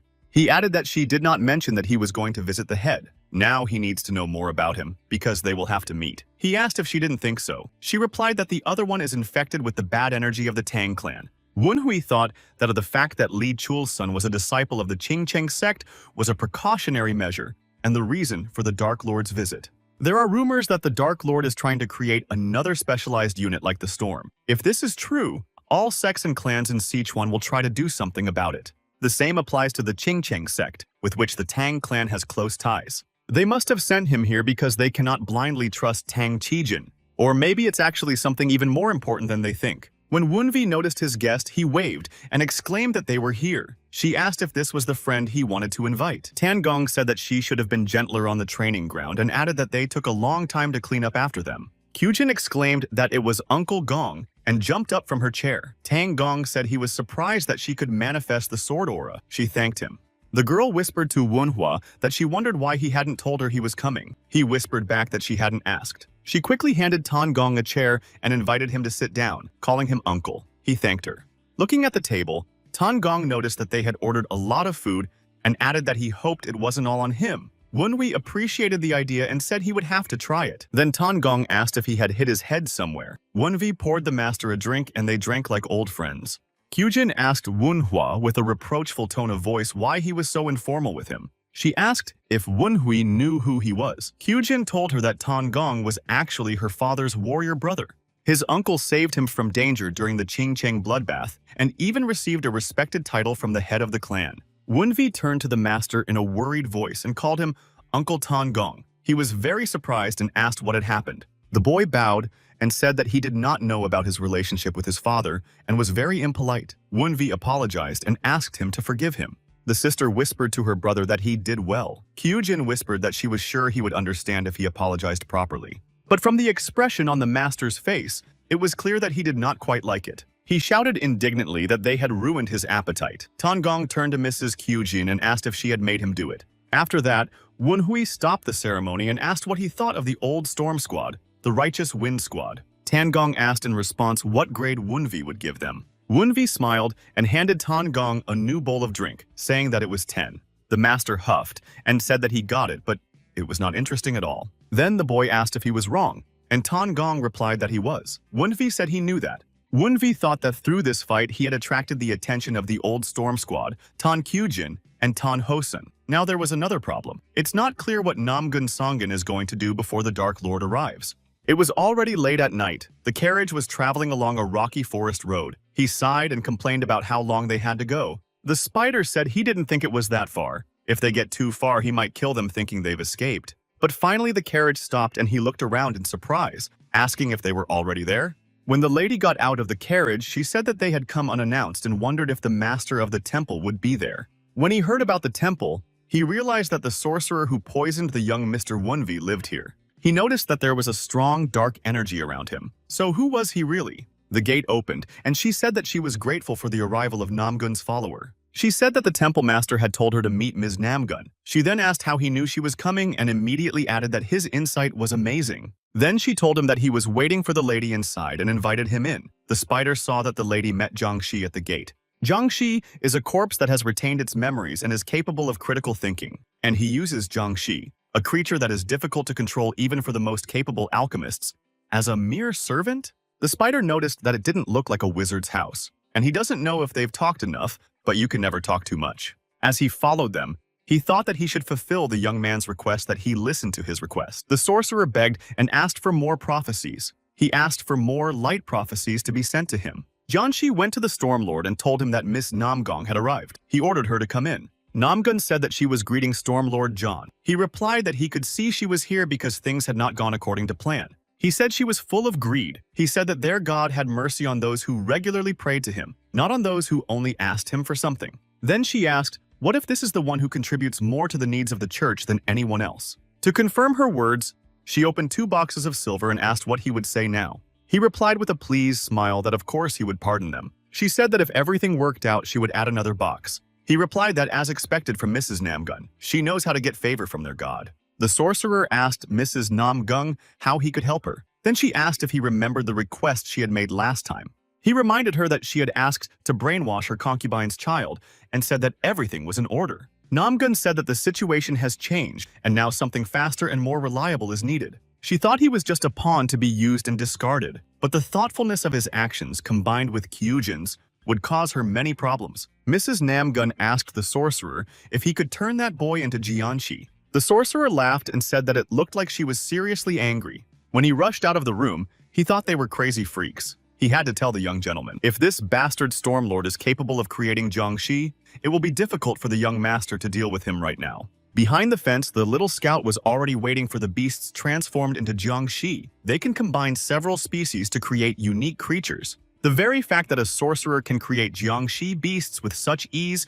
shows that this sorcerer is from the Black Bone Ghost Valley. A faction of the Maoshan sect has evolved into the Heavenly Demon Cult. With a huff, the sorcerer said that it seemed she was being followed. She looked around and asked if she was being followed. He noticed that they have rather unusual ghosts. The patron behind the concubine's son may be more problematic than they thought. Taking his hint, she sighed and said she would add another box. The sorcerer laughed and said that was great. She said that since she had increased the payment, he should reveal the identity of the puppeteer and also turn the concubine's boyfriend into Jiangxi. He laughed and said that of course. But why should they look for his patron if he had kindly come to them? Ms. Namgun noticed an entity appearing behind her. He asked if his master had called him. The sorcerer told him to capture the escaped ghost and find the sorcerer behind it. He immediately replied that it would be done and immediately went to fulfill his master's order. The warrior thought it was strange that Jiangxi's beasts hadn't caught him yet. He must be pretty fast. While running away from the Jiangxi beasts, the spider thought that he felt an extremely unpleasant energy. Trying to escape from the beasts with his last strength, the spider shouted for the young man to save himself.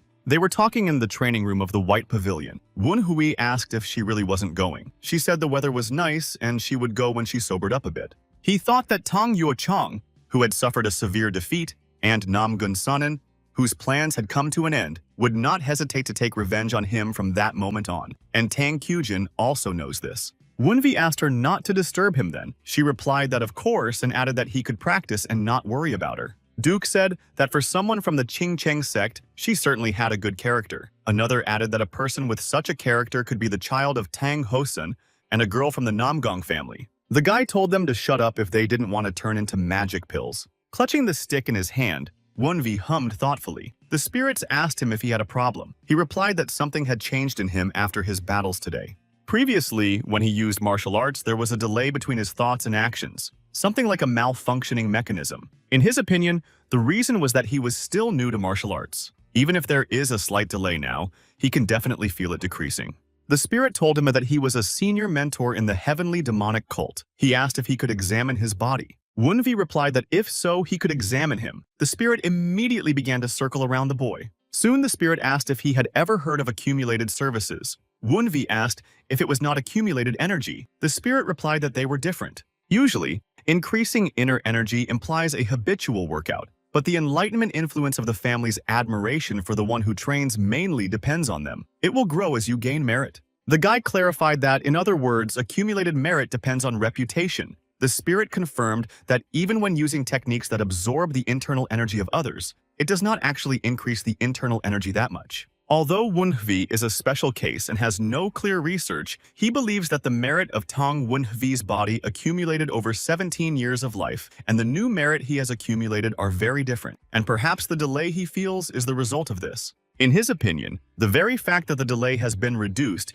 means that the accumulated merits of the young gentleman and Tan Wunhui are beginning to harmonize. He realized that the spirit meant that he began to understand and accept Wunhua's personality, so his accumulated merits began to harmonize with his merits. Because he could not consciously live as Thang Wunhui, even though he considered his body his own, but he thought of Tan Wunhui's body as another person's body. After the duel, his thoughts turned from he uses martial arts in Tang Wunhui's body to he uses martial arts. The feelings he experienced after meeting Tan Kyujin and Tan Hosun, who did not take Tan Wunhui seriously, are slowly eroding his subconscious barrier. He asked how much of the merit was now connected. The spirit replied that it was about 40%. If their similarities continue to grow, they will be able to excel in martial arts with ease. Wunhui thought this was just what he needed. To perfect the mystical arts, one needs harmony between body and soul. He believes that the more the connection between Tan Wunhui's body and Yen Wunhui's soul grows,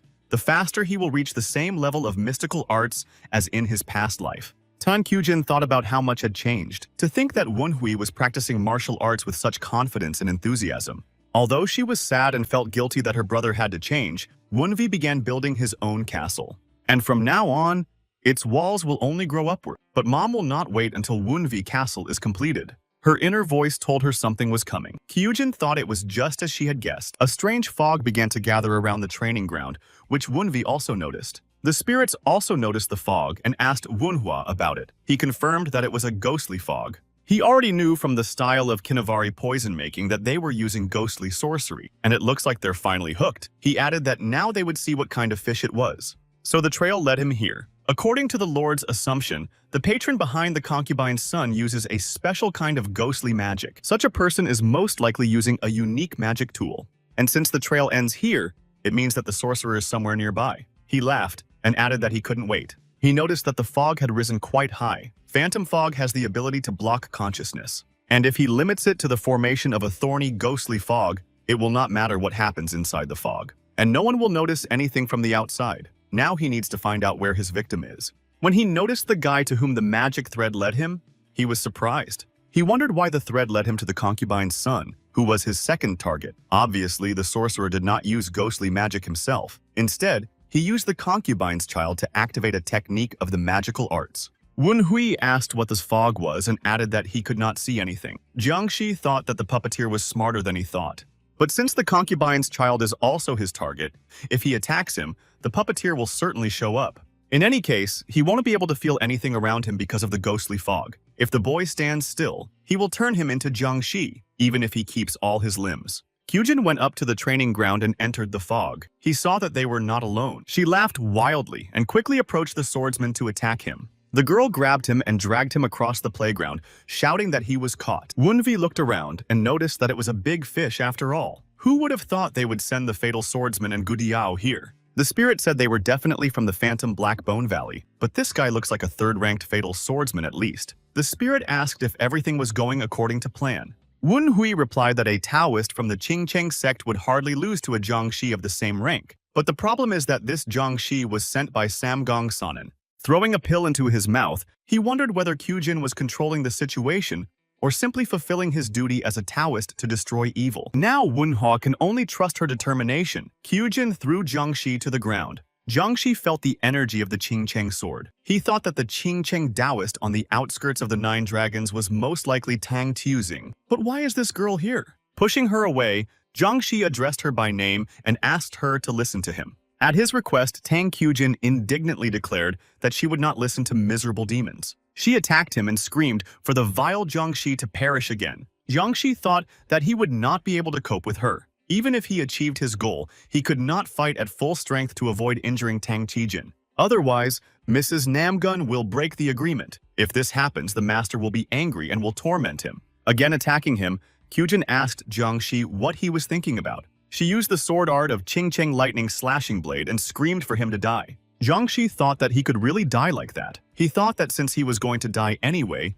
he had nothing to lose. Jiangxi exclaimed that he felt sorry for her because she was Mrs. Namgong's daughter. Tearing the bandages off her hands, Jiangxi said that it was her fault for not listening to him. When he got rid of his spell bandages, he used the technique of ghostly transformation. Seeing how many times he had grown, Kyujin cursed. This transformation was unexpected for her. The girl held back the blow of the fatal swordsman with the Ching Cheng sword. Jiangxi shouted that if she backed down, she would not be hurt at all, and it would be easier for both of them. After all, his mission was at Mrs. Namgun's request. She mentally ordered herself not to hesitate. She already knew what her mother had planned. Kyujin decided that she had to defeat him and find out who was behind him, and also to convince her mother to turn away from this path. She gathered her strength and successfully counterattacked him. Jiangxi howled that it was anti-demon energy. Enraged, the fatal swordsman shouted that she was a prim and stubborn bitch. He struck a rather powerful blow but close to her just to throw her away or disable her. Jiangxi mentally cursed and thought that if only she wasn't so stubborn. If the battle continued despite the thorny ghostly fog, the Justice Wind Squad would cash in on them. He also has no idea when the puppeteer will appear. He will be at a disadvantage if the battle drags on. The Phantom Mist will soon be weakening, so he has no choice but to use Gudiao. His target remains the son of the concubine. Jiangxi again used the power of ghostly magic and summoned Gudiao. The spirit turned to the young man and told him that he did not allow him to release more ghostly fog. Wunhui said that Jiangxi had finally used Guadiao, otherwise he had almost fallen asleep from boredom. The spirit said that it would be better if the stubborn girl fought with Guadiao. Gudiao shouted loudly and headed toward Wunhui. The boy noticed that he was too noisy for the night. The guy activated his eyes and looked into Gudiao's eyes and ordered him to bow down before him. He used the first stage of purple eyes called Torment of the Evil Ghost. The bird screamed again and landed in front of the boy, head first on the ground. Wunvi said he didn't mean to bow that low. The spirit said it was amazing. Gudiao did not even bend his neck. Then another man said that he thought Gudiao had a strong body above all. Returning to Wunvi, the spirit said that a lot of resources and time must have been spent on creating this guy. They just had to attack Mr. Wunvi. The boy replied that it was not even his ability, but he was so excited. Wunvi ordered Gudiao to raise his bird's head, and he immediately complied. The guy told Gudiao that he was giving him two options to choose from. First, he would fight Jiangxi. And then he said with a sly smile that the second option was to fight him. Gudiao's choice was obvious. He quickly bounced off the guy and flew to Jiangxi. Fending off Gudiao's attacks, he asked why he was attacking him. Had he taken control of him? Jiangxi thought that the puppeteer's ability was enough to take control of Gudiao, and even more dangerously, it means that the enemy is somewhere nearby. Suddenly, he heard a familiar laugh. Kyujin swung her sword and said that it was beckoning him to cut him down. He howled loudly when she cut off his arm. Jiangxi thought that he was now without his left arm, so he needed to pull himself together. But suddenly he wondered why she just cut off his left arm. Then Jiangxi asked Kyujin what it meant. After all, she could have killed him with such an attack. He added that she should not tell him that she decided to retreat because of Ms. Namgun. Kyujin replied that, of course not. She said that she planned to tear him apart so that he would repent of his mistakes. With a smile, she said that this was the only way to save his soul. Jiangxi thought she was crazy. Is this how Taoists behave when they try to help others? While he was talking to Kyujin, Gudiao attacked him again and clawed at his face. He shouted in anger that Gudiao was a brainless bird. Kyujin thought she didn't know why the Jiangxi beast that released the ghostly mist was behaving like that around Wunhui. But she needs to get rid of the remnants of the ghostly fog. She decided to use the style of hermetism.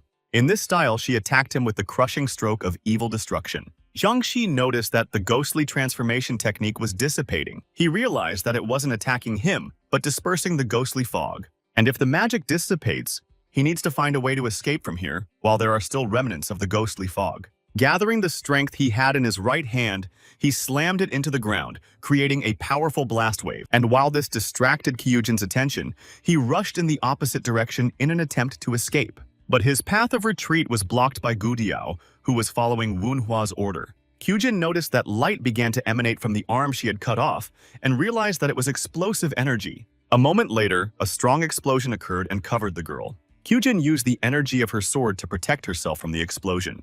This explosion helped Jiangxi gain a few seconds to get the amulet to escape.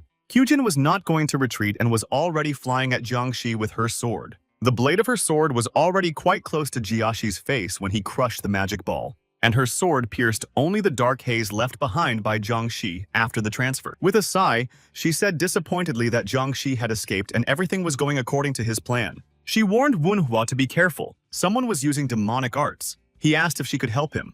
Tang Wenhui turned to his sister and said he had an idea how to deal with it. The sister asked if he meant that they did not need to destroy Jiangxi, who was going to attack them. The guy replied that it was true, and then said that first they needed to gain magic. Even though the fugitive belongs to a side branch of the clan, he managed to enter the main mansion and spread the ghostly fog. Apparently, the enemy is strong enough to use an enchantment. He noted that if he felt threatened, he would simply use the talisman to return to escape. Wenhui added that even he was not strong enough to defeat such a Jiangxi in the place where he had cast the spell. But if she helps him break the spell, he will reveal the identity of the man behind this Jiangxi who dared to attack the 9 Dragon District. Kyujin said that if he was telling the truth, the Jiangxi they were dealing with was sent by her mother. She asked what he would do if she decided to obey her mother's will. Standing up, Wenvi replied that in that case he would simply be a loser in this game of intrigue. The boy asked Kyujin if this was what it meant to be part of the Tang clan. For Wenhua, who has gone through so much hardship,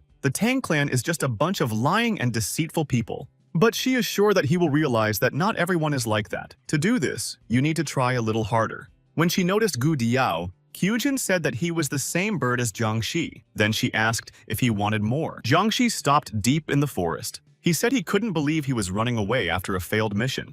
Even if he reattached his arm, after the loss of Gu Diao and the increase in security in the 9 Dragon District, the Lord would never forgive him. In despair, Jiangxi cursed and shouted that if it weren't for that cursed woman. Unexpectedly, he heard a voice behind him saying that if he was going to rest here, he should have moved away. Then he asked if he was serious about leaving the estate.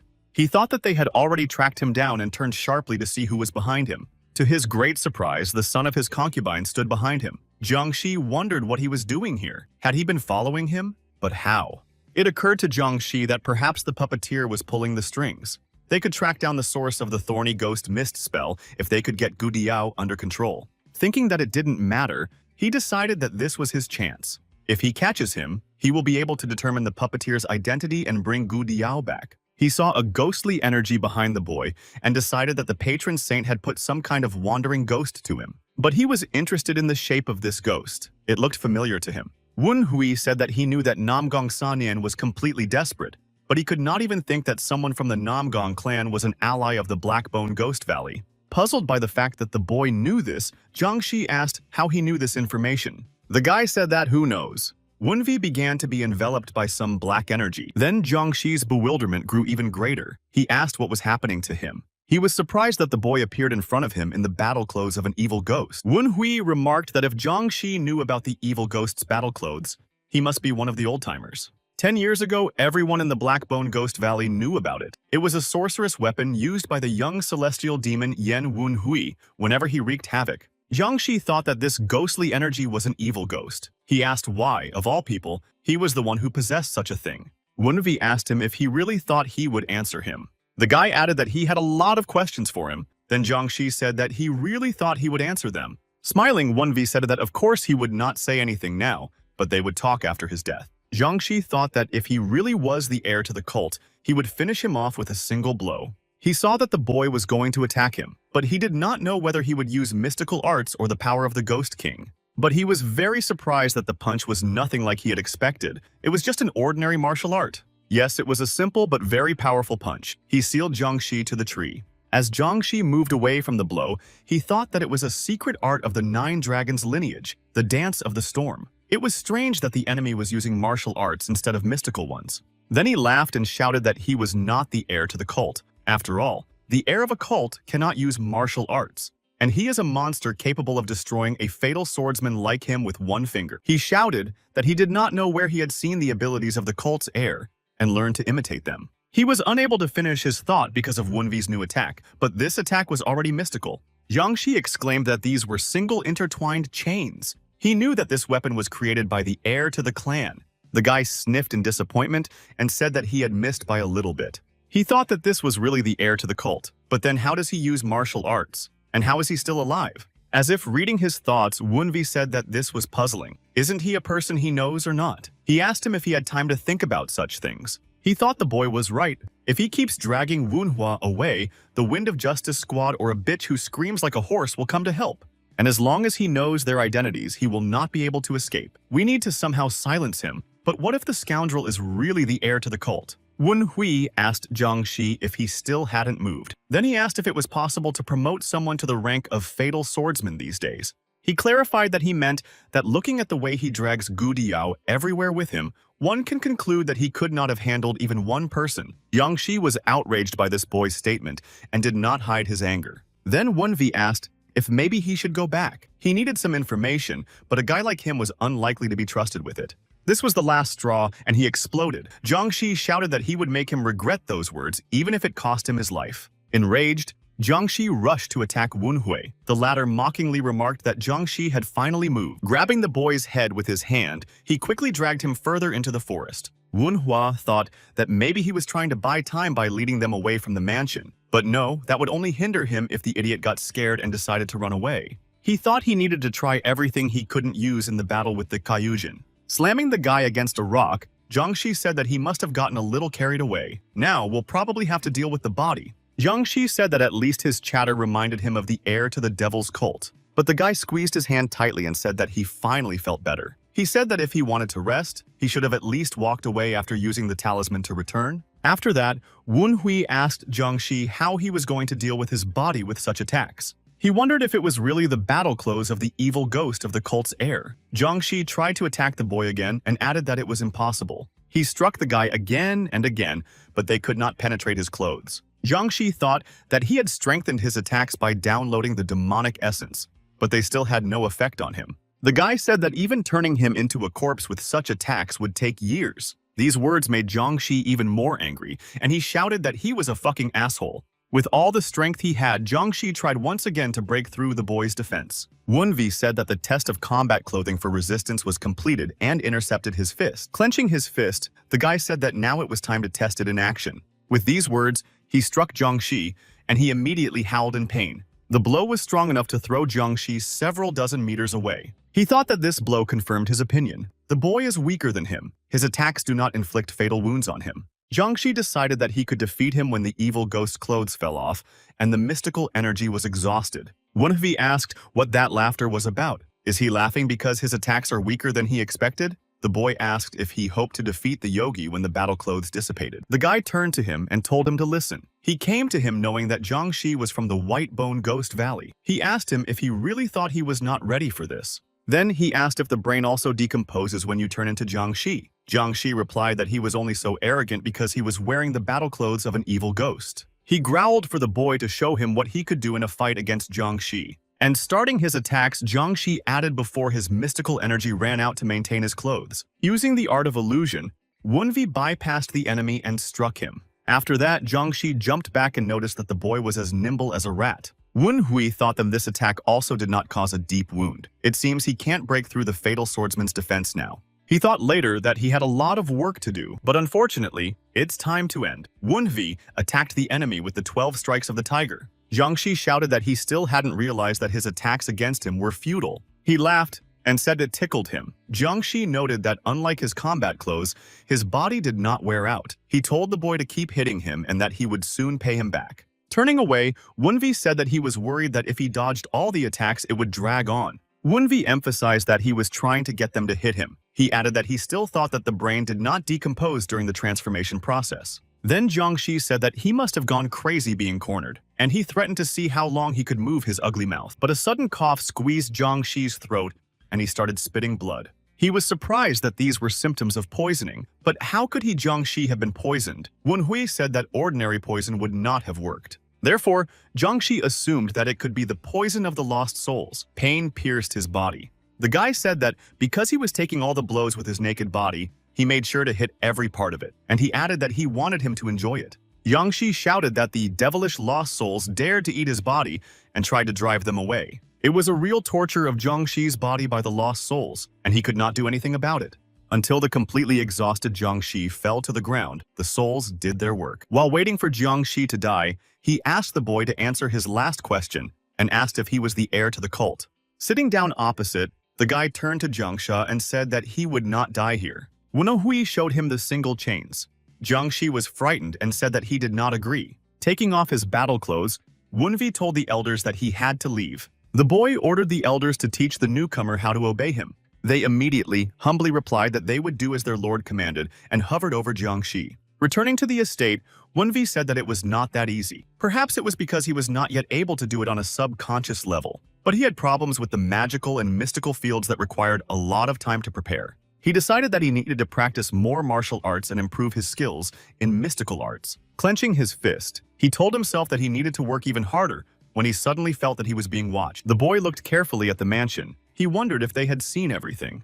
Wunvi knew that now he had to find out who they were and where they were hiding. When he looked closely at who was standing in the window, he realized that it was Tan Hosun. He said that even taking into account the fact that the most terrible man of the Tang clan, the man really did not move even though he saw everything. Hopefully, Wunvi said that maybe because of the distance he could not see what he was doing, but he definitely understood who he was fighting. The boy noticed that Tan Hosun was very arrogant. Kyujin ran out to meet him, waving her arms. Wunhui was surprised to see his sister travel all this way. When he saw Kyujin pulling Wunhui along, he was shocked and froze in place. Seeing the guy's reaction, she asked what happened and if he was injured. Wunhui replied that he was fine and pointed to Gu Diao. The girl replied that she thought they could work something out. She said that at first she wanted to cut off his wings so that he could not escape. But when it turned out to be more difficult than she thought, she just beat him instead. Wunhui thought that from now on he would not contradict his sister. The boy sighed and said that he had missed Jiangxi. He said that she had given him an opportunity and he had failed and asked his sister to forgive him. She told him not to worry about it. After all, he was safe and that was the main thing. She said she could beat this Gu Diao until they found out where they were hiding. Gu Diao managed to break free of Kyujin's grasp and immediately ducked behind Wunhua's back. She was surprised that he could still move. The bird was screaming and tearfully asking for help from the boy, complaining about Kyujin's beatings. Sitting down across from me, he said that it would be very difficult to sneak Jiangxi of his size into the house unnoticed. Then Gu Diao soared above the ground and shone with a mystical purple light.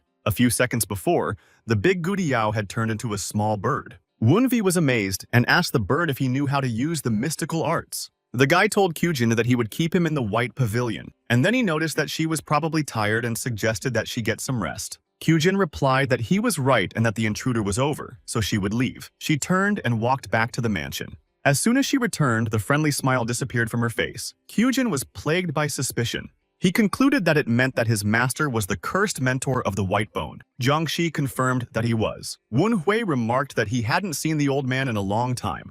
Jiangxi said that he must have known its owner. He quickly corrected himself, saying that he meant the White Bone Master. Wunhui replied that he knew him a little. The guy remembered that this old man had taught him the fatal art and he had mastered it in just a month. In any case, in addition to him, there is also a merchant from Blue Bone, Terror from Red Bone, and the Unbreakable from Green Bone. The four from the Black Bone Valley are not far from the Nine Dragon District and are up to something. Wunhui thought that the four elders from the Black Bone Ghost Valley were near the Nine Dragon District, and there was only one reason why they would be curious at such a time as this: the Dark Lord's Grand Meeting. Tong Mangyu, the Dark Lord, and one of the 10 great martial artists, has led a new special unit. According to the divine cult, they cannot simply watch the Sichuan defense strengthen. Usually they send traders into the group or try to reduce its numbers. But they wouldn't need the elders from the Blackbone Ghost Valley if they just wanted to weaken the Zazen. Especially considering that Namgun Sanin, the Lady of the Nine Dragons, also belongs to the Namgun clan and is connected to it. They are up to something much bigger. A group of obstacle breakers that controls the celestial demon cult called the Community. If they have the secret support of the cult, plans that previously seemed unrealistic can suddenly become real. Putting all the puzzles together, Wunvi assumed that they were trying to assassinate the Dark Lord. The spirit said he was a stupid Jiangxi. He asked if he really thought that the four elders from the Blackbone Ghost Valley would defeat the Dark Lord. The other said that even the ancestors of the 9 demons couldn't do it. Wunhui clarified his guess that these guys were scouts. Jiangxi replied that he didn't know the details, but he had heard that support was coming from Tianshan. He found it strange that the help was coming from Tianshan and not from the Community. Wunvi called him number 15. Jiangxi replied that spirit number 15 was listening. Wunhui asked if he did not know about the Community. He replied that he was too stupid to understand what kind of community he was talking about. The guy said it was good that he didn't know. He thought that the fatal swordsman from the Blackbone Ghost Valley didn't seem to know about it. To get more information about the Community, he needs to capture the old cursed mentor from the White Bone. The problem is that, with his current strength, he can't even break the magic barrier, let alone defeat it. As he was getting up, he said that this was all he could take from number 15. Suddenly, Tan Gong ran into the room and turned to the young Mr. Wunvi and asked if he was okay. Tan Gong said that the head of the family ordered him to bring Wunhui to him and asked what happened in his yard. Gu Diao whispered that he must be talking about the marks left by the battle with his sister. With a sigh, Wunvi told Master Tan Gong to calm down and added that he would tell him everything on the way. With the help of the Wind of Justice and Tan Gong, everything would have been much easier. But now there is a bigger problem. The head of the 9 dragons, Tan Hosen. He should start from how much this person knows and what his next move will be. The guy greeted me properly. He bowed his head and said that Tang Wunhui from the White Pavilion was greeting the clan head. Tan Hosen asked him why he greeted him as the head of the clan. He said that he understood why he kept his distance in public places as a training ground, but he spoke formally and in private. Wunhui replied that it had been a long time since they had spoken in private and immediately asked for forgiveness. In Tan Gong's reaction, one could read the question of whether Wunhua had gone mad. They had tried so hard to win his favor, and he had personally decided to ruin it? In response, Wunvi whispered that this was his master's way of praising him. The master asked how he could joke about such things. Wunvi told him to just keep watching. He told Tang Hosen that if he wanted to reward him for defeating the enemy who had entered the 9 Dragons Pavilion, shouldn't it be considered a public matter? The boy thought that Tan Hosen had not called him to talk to him like a father and son. They are both checking how much each knows about the situation. Tan Hosen said that he probably understood why he called him. Wunvi noted that he looked like he had figured out the identity of the attacker and how his wife was connected to him. Tan Hosen said that this was primarily due to the arrival of the clan patriarch. Wunvi thought that, as expected, he knew about the assassination plan. The head said that judging by his reaction, he probably already realized it. He said that he had heard that the boy had changed, but it was too much. He noted that his inner energy, his ingenuity, his vision of the situation is not a level that can be reached in a few years. Tan Hosen said he was waiting for his opportunity in this deep pit. With a smile, he added that to think that he had deceived him for so long and declared that his vileness was indeed befitting of the Tang clan. The boy bowed and said he was grateful for his praise. He knew it sounded like an insult, but in fact it was the best compliment you could get in the Tang clan. When Wunhui thanked him, Tan Hosen told him not to cross the border. The boy asked what he meant by the border. Tan Hosen replied that he would not interfere in his and Sanen's quarrels, but he should not touch those behind it. Wunvi thought that he was letting his son fight his wife to the death, but he wanted to leave the divine cult. What was the snake up to? Wunvi said he understood. The guy thought it would be difficult to strike the white bone at once. Tan Hosen said that he had said everything he wanted to say so that the boy could go back to his place. But Wunvi said that before he left, he had to reward him for defeating the offender. Tan Hosen asked if he wanted a reward. He added that since he was trying so hard to ask for it, it was obvious that it was something he could not get on his own, and then he ordered him to say what he wanted. Wunvi said that he wanted to train in the terrible forest. He thought that in the special environment of the terrible forest, which is teeming with poisonous insects and mystical beasts, he would have a way to quickly restore his mystical power to the level of his previous life. The head was surprised to hear about the terrible forest. He said that only the clan patriarch could give him permission. Tan Hosen said that he could only ask him when he met him, but he could not promise anything. Wunvi said he understood. The head thought it was out of the question now. He put his hand under his clothes and pulled out something. After handing Wunhua a butterfly, Tan Hosen asked if he would like to try to take it instead. Tan Gong's reaction indicated that this butterfly was quite valuable. Seeing his reaction, Tan Hosen ordered Tan Gong to calm down. Wunvi did not understand what was happening. Perhaps it was such a rare artifact that even the master was confused. The guy thought that to him, the butterfly looked like a simple decoration. Tan Hosen asked Wunhua what he might not like, but the boy replied that he did not. So he had to figure out how to take the butterfly away. The energy around Tan Hosen makes it difficult to get close to it. This means that he wants him to take it in another way. Then Wunhua mentally ordered ghost number 15 to take him. He told his master that it would be done and went to pick up the butterfly.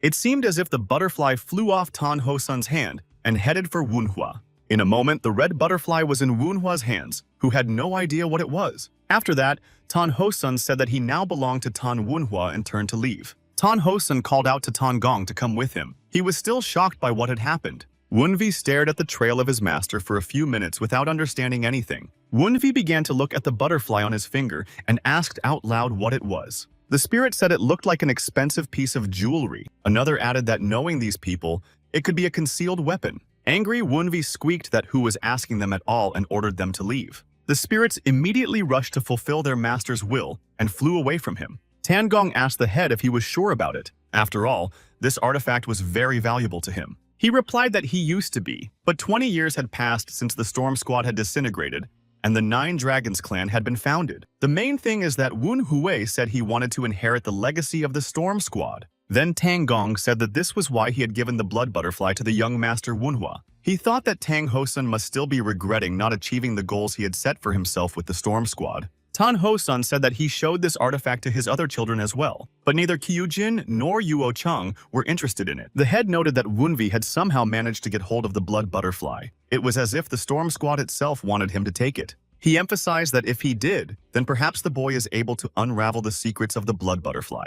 Listening to the spirits tell him everything they heard about the conversation between Tan Gong and Tan Hosun, Wenhui asked if he had said exactly what he had said. Wunvi asked if the head had told him what it was. The spirit replied that he had not, but judging by their conversation, it was something very valuable. One of the spirits approached the heir to the cult and said that this so-called artifact absorbs a large amount of spiritual energy every time it moves. From the looks of it, it could be a demonic instrument. He was surprised that it could be a demonic instrument. He told the spirit to move away so that he could look at it. Looking at the butterfly, Wunvi said that after all, this object is from the Tang clan, so spiritual energy cannot be its main feature. It can't absorb that much spiritual energy. He still could not understand the value of the red butterfly and what secret it hides. Wunvi tried to wake up the artifact with mystical energy, but it did not work. He yelled at him to stop resisting because he was making him look bad. No matter how hard the boy tried, it didn't work out. The butterfly did not give in to Wenhua.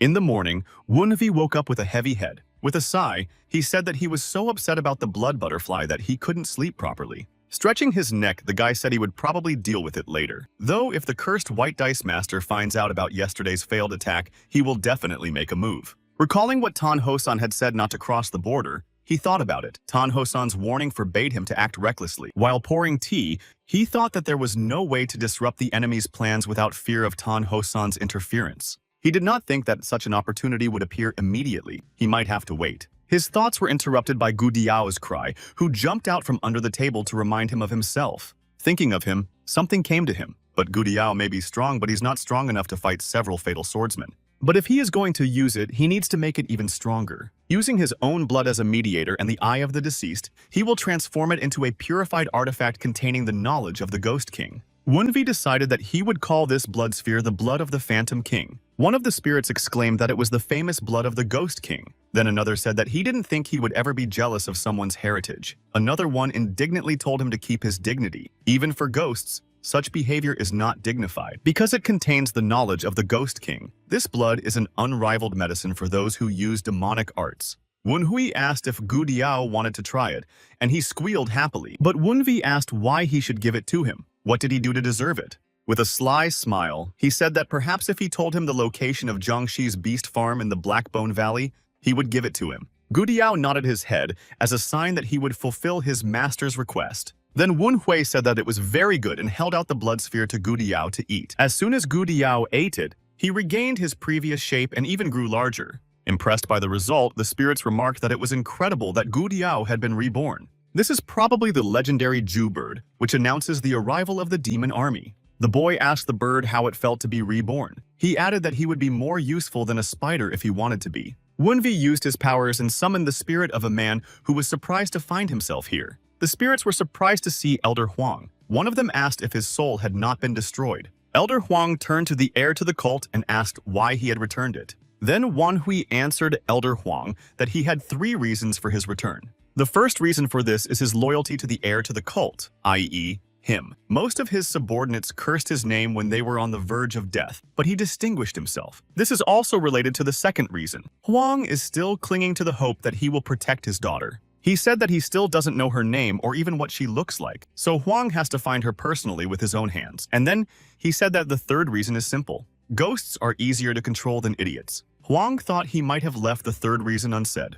Huang sighed and said that he thought he would finally get rid of his chains, but now he realizes that he cannot escape from them. After he lost his wife, his daughter was his only reason for living. She was his treasure. So ever since that damned Zhang Hajin kidnapped his daughter, he hasn't lived. He betrayed the cult leader and heir to the cult for her sake, but failed to protect her. And who would have thought that he would have another chance? Elder Huang said that he swore his allegiance to him and would devote his soul to serving him. His fate is in the hands of the cult's heir apparent, and he will undoubtedly follow his orders. Wunvi asked him if he had kept his memories. He also asked if he remembered where the farm was. He replied that if he gave the order, he would fly there right away and tear them apart with his new claws and beak. Then the guy replied that it was fine, and ordered him to destroy the farm and show the traitors the superiority of the divine cult.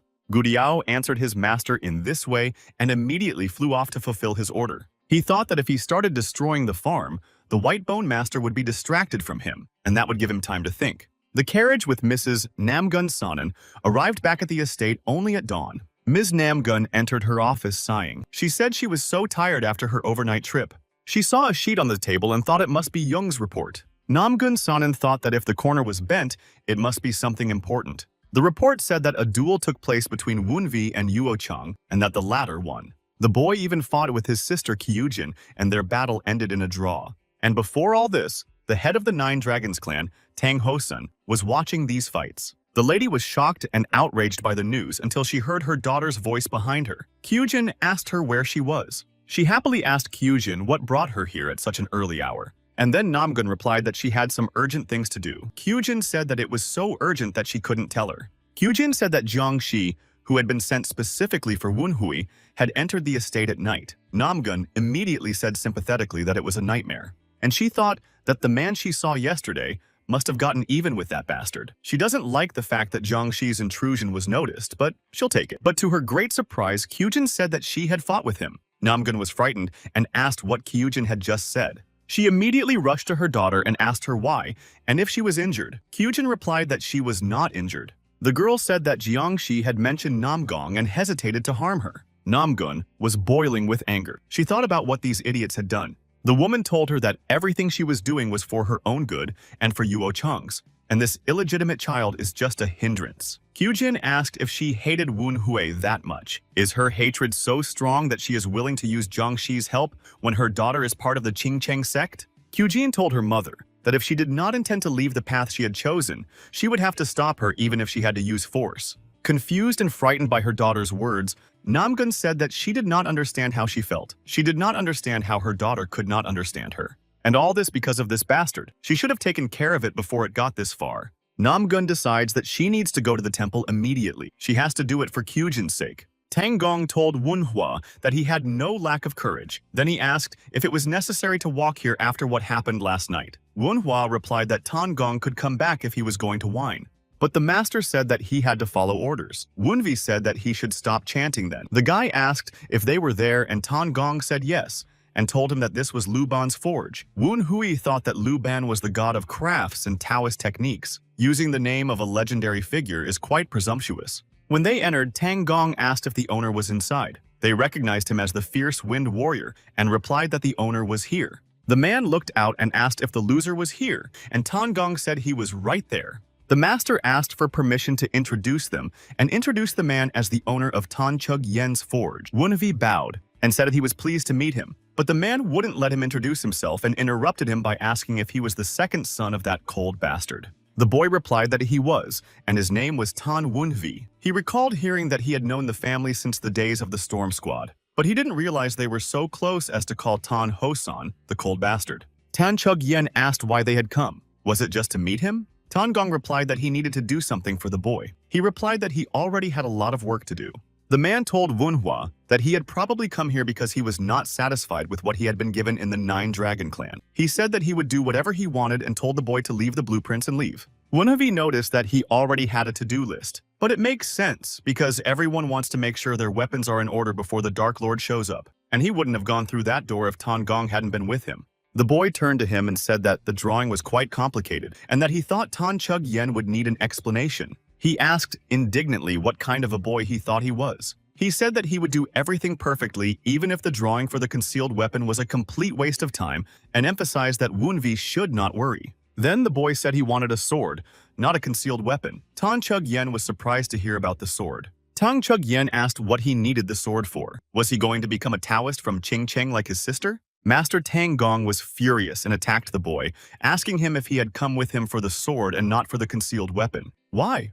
What for? Wunvi replied that he had asked him to find a blacksmith, but did not say anything about hidden weapons. Tan Gong noted that it was true, but he still felt uncomfortable about it. Koval said that Tan Gong must have high hopes for him if he reacts like this. Then he went to the office and told him to show him his drawings. The guy said he wanted to use this dark sword to modify it. Tong Chug-yen asked if he was going to do this. Seeing the blacksmith's reaction, Tan Gong asked what it was. When he looked at Wunvi's drawings, he was surprised to see that it was not a metal fan. Looking at the drawing carefully, the blacksmith denied Tan Gong's remarks and said that it was definitely a sword. Wunwi noted that the blacksmith was quite professional because he immediately understood the intentions of the drawing. The blacksmith gasped with delight and said that it was an interesting and even intricate weapon. Wunvi said that he was very grateful for such words. Frowning, Tan Chug-yen said that he did not need his sycophancy and ordered him to tell him more about this strange sword. The guy began to tell me that he wanted this part to look like this and asked, "What about gunpowder?" The blacksmith replied that it would compromise its durability. One of the spirits asked if the young master understood this as well. The other told him that he did not understand what they were talking about.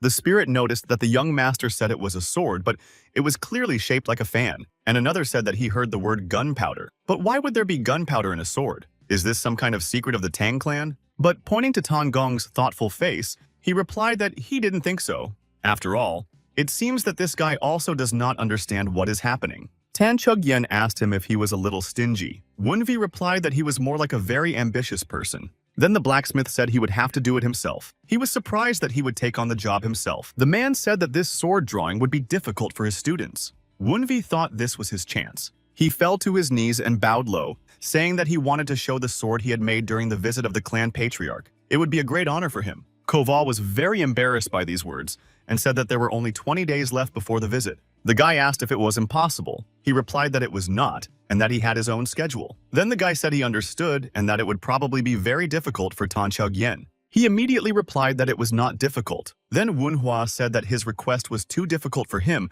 and apologized to the elder. Angered by his words, he shouted that it was not difficult for him and not too hard. He, Lu Ban Tan Chug-yen, will do it in 15 days. Wunvi said happily that he knew he was incredible. Master Tang Gong thought that another victim had fallen for the provocation. He was happy to have the best blacksmith, and he even exceeded his expectations. In his mind, Jiangxi's farm had already been dealt with. Suddenly, he heard his sister's voice. Kyujin called out to her brother and said she wanted to ask him about something. The boyfriend noticed her fatal azul energy. Her spectral traces were seeping out to the outside, so she is unable to control her emotions so much that it cannot be hidden by the style of the single-player world. This must be the reason. She said that it might seem unexpected, but that he was thinking about the past. Kyujin clarified that he might be holding on to a feeling of resentment or something like that. She added that she wanted to know what he was thinking. With a huff, the guy asked her if she could catch the wind. He explained that you can catch it for a second, but you can't hold it in your hand.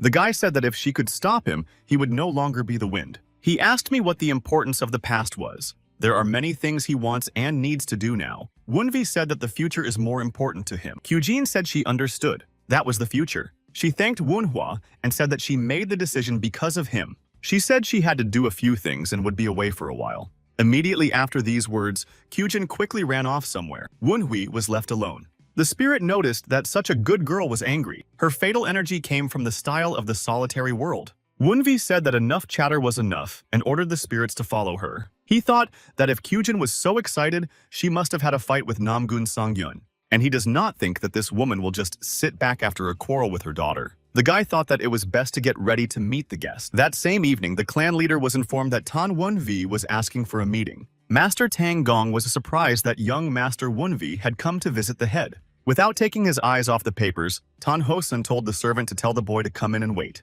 Tan Gong quietly asked Wunhua what he was doing here. He whispered back that he wanted to pay tribute to his father as his son. The master said that if he was going to say such nonsense, he should leave as soon as possible. The clan leader looked at the boy and asked why he had come to him. Wunvi replied that he had come to discuss the issue they had discussed last night. He said he wanted to make a deal. With a huff, he merely mentioned Tan Gong's name, and he replied that he understood, and then he instantly left the office. Tang Hosun said that by interfering in this issue again, he risks hindering the progress of the Tang clan's plans. After that, he said that he hoped that Wunhua had a good reason for this. He thought he had realized this on the training ground, but this was not the kind of energy a clan leader should have. Wunhui thought that he had said something about the plans of the Tang clan, so they were planning something. The guy said that of course they were. Then Tan Hosun said that if he wanted to make a deal, they both should benefit and asked what he could offer him.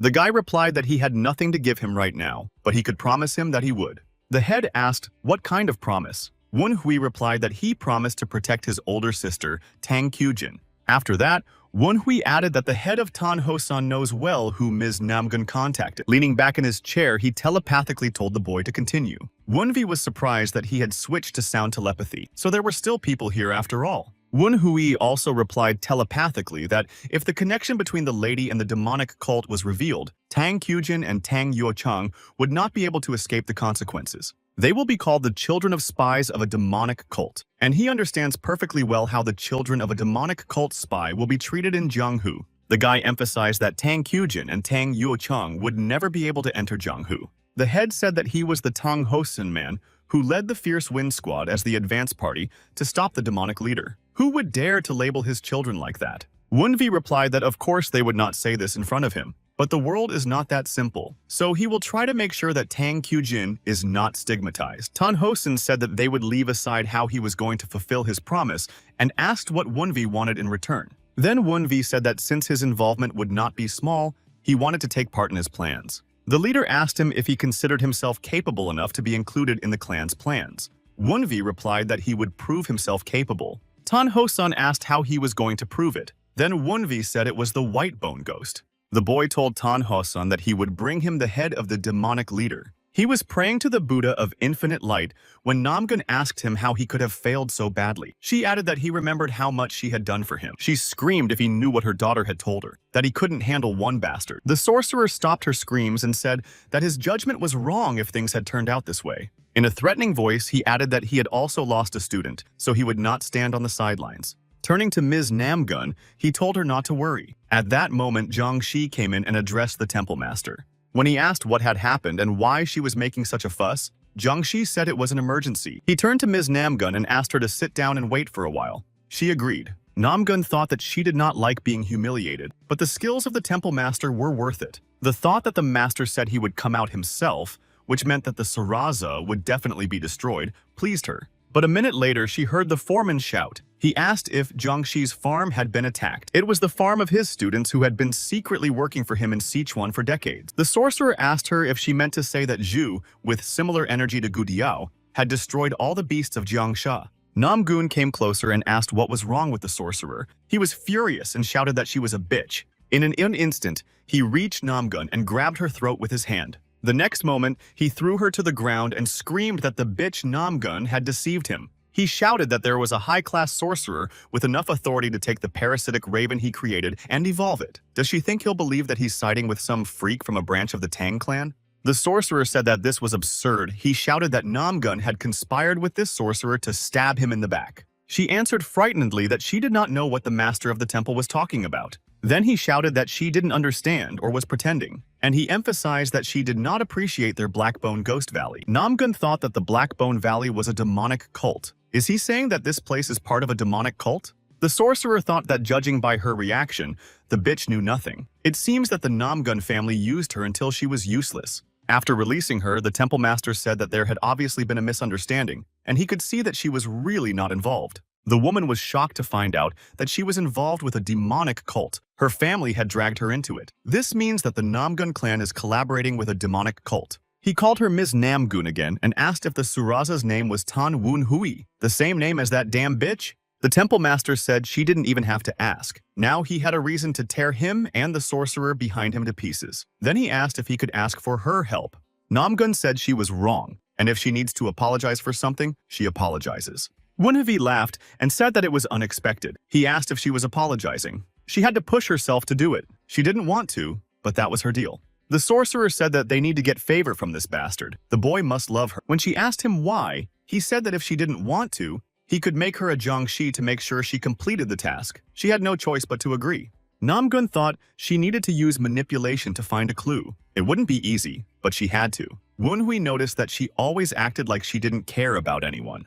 The guy used telepathy and said that he thought she was afraid that the head of the clan would find out that she had gotten involved with a demonic cult. It scared and embarrassed her a lot. She thought, how did that guy find out about it? And he's not just talking about it, he's completely confident. She herself only found out yesterday that this temple belongs to a demonic cult. So how did he know? Tang Wenhui said that Ms. Namgun looks very confused now. Namgun thought that the puppeteer he had been with for the past few months was controlling him, but those eyes did not belong to a person under anyone's control. She doesn't know if his patron is helping him, but the boy has thought of everything himself.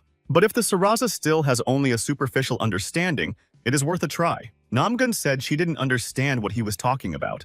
Then Wunvi asked her if she would mind if he told the clan head about it. The guy switched to telepathy again and said that if he involved the righteous wind in the investigation, information about the strange temple she often visited would be revealed. And when they find items from the Namgun clan in their vault, it will probably be very interesting. And who knows what the Namgun clan will say about it then. Namgun knew that they would make her a scapegoat. She thought they would claim they didn't know she was involved with the cult and humiliate her. That is exactly what the Namgun clan would do. She said that she was the wife of the head of a branch of the Nine Dragons clan, and that it was impossible that she could be so easily disposed of. Wenhui said that she didn't even believe it herself. It seems she can't be honest with herself. She looked up and asked him what he wanted from her. Smiling, Wunvi told Namgun that he was a rather greedy guy. Over the next week, Namgun Sanin wore various jewelry to him, a wild silkworm robe, and other expensive items. Trying to find these rare items, Namgun Sani did not have time to think about anything else. Wunvi said that this was to be expected from the famous Namgun clan. They have a fortune. The spirit noticed that Wunvi was amazing. He was wearing real treasures. One of the spirits said that he was sure that Namgun Sangyong was already broke. Another added that she should be for what she had planned with the cult's heir. Then Wunvi remarked that who can say. The guy said that all the things on it are useful, but this is the most important thing of all. The spirit noticed that a terrible poisonous energy was coming from her. Another asked the young master what it was. Wunvi told them that the pill was made from a mixture of a poisonous herb, fire poison from dogwood fruit, and a type of bacteria in a 1-to-1 ratio. Then the spirit said it looked like an ordinary pill. Another asked him if he was trying to reach the 6th level of mastery in the poison dragon cultivation technique. He answered that he would. He will open his middle dantian and reach the highest degree. Wenhui explained that bacteria are used as a component for miracle drugs. But if they are used incorrectly, the poisonous bacteria can multiply and poison the body. Dogwood fruits and fire poison grass enhance the poisonous effect of these bacteria. This is the best option for someone who has mastered the poison dragon cultivation technique. The spirit replied that it was clear what he was going to do, but he thought the poison was too strong, and he asked if Wunvi was sure that his body could handle it. Wunvi replied that this was why he had it, and reached into his pocket to take something out. The guy took out a box with a small ball in it and said that it was a divine chi purification sphere. It is a miraculous remedy that is supposed to enhance inner energy and was created by the divine doctor of life and death. So at first, he will take it to increase his internal energy. He felt this pure energy spreading throughout his body. It was fulfilling its purpose. Then came the turn of the poison pill. According to the elders, this poison is very difficult to digest. The guy knew that with his current level in the poison dragon technique, it would be very painful. The spirit said that it was enough to look at all this poisonous energy and asked if the young master was okay. Wunvi could feel the poison spreading through his body. He needs to convert the poison into internal energy for the poison dragon technique. He knew he had to concentrate his energy and pull it up into the upper dantian. Gathering his strength, Wunvi concentrated on his task of pulling up the energy. Soon, the boy heaved a sigh of relief and said that he had done it. He had reached the 6th level of mastery in the poison dragon technique. The spirit seemed to be welcoming the young master. He had reached the highest degree in just 2 months of martial arts training. The spirit said that he was improving faster than anyone else. Wenhui thought it was nothing, but he could sense the pure essence in his middle dantian. Peak dragon mastery of the highest degree. Tangong shouted that he heard a loud noise and ran here thinking they were being invaded. But this energy. Then he asked what Wunvi was doing here. The boy said that he had received a miracle cure that Mrs. Namgun had given him. Coming down, Tongon said he didn't know what it was, but he couldn't even imagine how much he had spent on it. The master said that in any case, doesn't he want to test how much stronger he has become? Isn't he interested in testing his strength? Preparing for the fight, the boy replied that he was a really good teacher. Wunvi said that in that case, he would give it his all and launched an attack. Tangong noticed that Wunvi was already using internal energy on his weapon and added that the boy was a talent. The guy attacked Tangong, but the latter blocked his punch and said that it was a hard one. After that, the master told him to try to repel it and went to attack Wunvi. Wunvi thought that now he could see his movements. He can also control his body much more freely. So this is what it is like to be at this level of martial arts. Now he can see what the master saw. And if it can use internal energy to control weapons, it can do a lot. The master shouted for him to wait. He asked Wenhua if he wanted to use the 12 strikes of the fierce tiger with the spear. But the guy didn't even think about stopping, and he realized his plan. Tan Gong deflected these blows as well. Then he said that now he would really have to put in the effort in their duels. Wunvi reminded him that he had already said he would make him work until he was exhausted. While resting after training, Tan Gong told Wunhua that there was a rumor going around. Wunhua asked what the rumor was. He replied that they said he and Mrs. Namgun had reconciled, and that Wunvi was so touched by her efforts that he even gave up his position as heir. The boy replied that he could do it for the sake of peace in his family. Then Tan Gong asked if he even knew what peace meant. The master said that in his opinion the rumor started because of these gifts she was giving him, but he said for sure that it was all a rumor. Wunvi replied that he could not say that he agreed. Switching to telepathy, he told her that he needed her to behave this way to gain an advantage in the fight against the cursed White Skull Master. Tan Gong asked if he was talking about the White Skull Master. Was he talking about the head of the Blackbone Valley? The guy was surprised to say that he thought Tan Gong had already heard about him from the head of the clan. He asked if the master hadn't participated in the meeting at all. The master said that it made sense then. Wunvi found out that she was related to him. Looking at the thoughtful Tan Gong, the boy thought that he had changed so much when they talked about the demon cult. Looking at the boy, Tan Gong recalled that Wen Hui had said he would fight him. But the mages of the Black Bone Valley take their safety very seriously. The boy asked if he was talking about the demonic magic net. Tan Gong was surprised that he already knew about this. He added that their Jiangshi are getting stronger in this grid. And to be honest, he wasn't sure he could finish off their leader even if he gave it his all. Wunvi said that he knows it would be a serious failure on their part if he simply staged a conflict. According to Spirit number 15, the forces in the temple now include 4 fatal swordsmen and a Jiangshi whose skills are comparable to a fatal swordsman. He had heard that the cursed master of the White Skull had reached a higher level of combat after his death. In his opinion, the community helped him. When Tan Gong asked him what he was going to do, Wunvi replied that he had a plan and had almost finished preparing it. Namgun Sanan fell to her knees in front of Wunhua and asked him to help her. The guy asked why she came to him in the middle of the night to ask for help. He added that some people thought he wanted to kill her. Wunhui said that it seemed that the Namgun clan and the temple were both persecuting her. She replied that she was and added that he knew the situation she was in. She said that the temple master promised to turn her into Jiangshi if she did not lead him to the sorcerer who supported him. He said that in that case she would face a terrible fate. Namgun promised that she would do whatever Wunvi told her to do.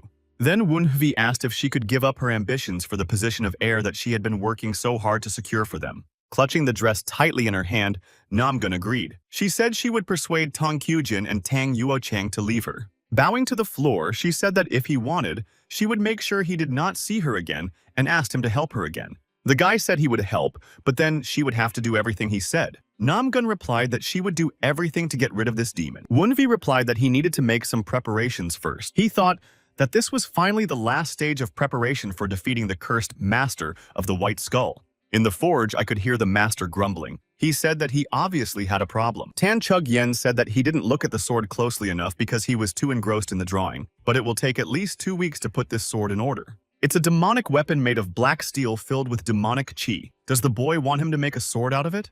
The master sighed and said that the boy was very cunning and managed to deceive him. Now he will have to work without sleep for 2 weeks. His students don't have that level of skill. He added with a sigh that he didn't have a third arm either. I should tell him it would take longer. A familiar voice behind him said that he never thought he would get to this point. Turning around, Tan Chug Yen was shocked to see a man quietly entering his room and asking what the hell he was doing here. The Dark Lord Tan Mun Hyuk asked why he was angry because they hadn't seen each other for a long time and added that it upset him. Tan Chug Yen shouted back that he should be in the 9 Dragons. He asked what he was doing here alone. Tan Munchuk replied that of course he had sneaked out. Then the master squeaked out that he was a burden to the others. When Tan Munchuk saw the drawings and the sword, he asked what it was and who had ordered it. The master replied that it was Tan Hosan's child. The Dark Lord was surprised to hear this. He said that although he had heard her called a genius, she was still young. The master interrupted him and said that it was not her, but that he was carrying a second child. Tang Mengyu asked him if he meant Wunvi, and the master confirmed. Then he said that he had heard that he had a weak spirit and even weaker talents.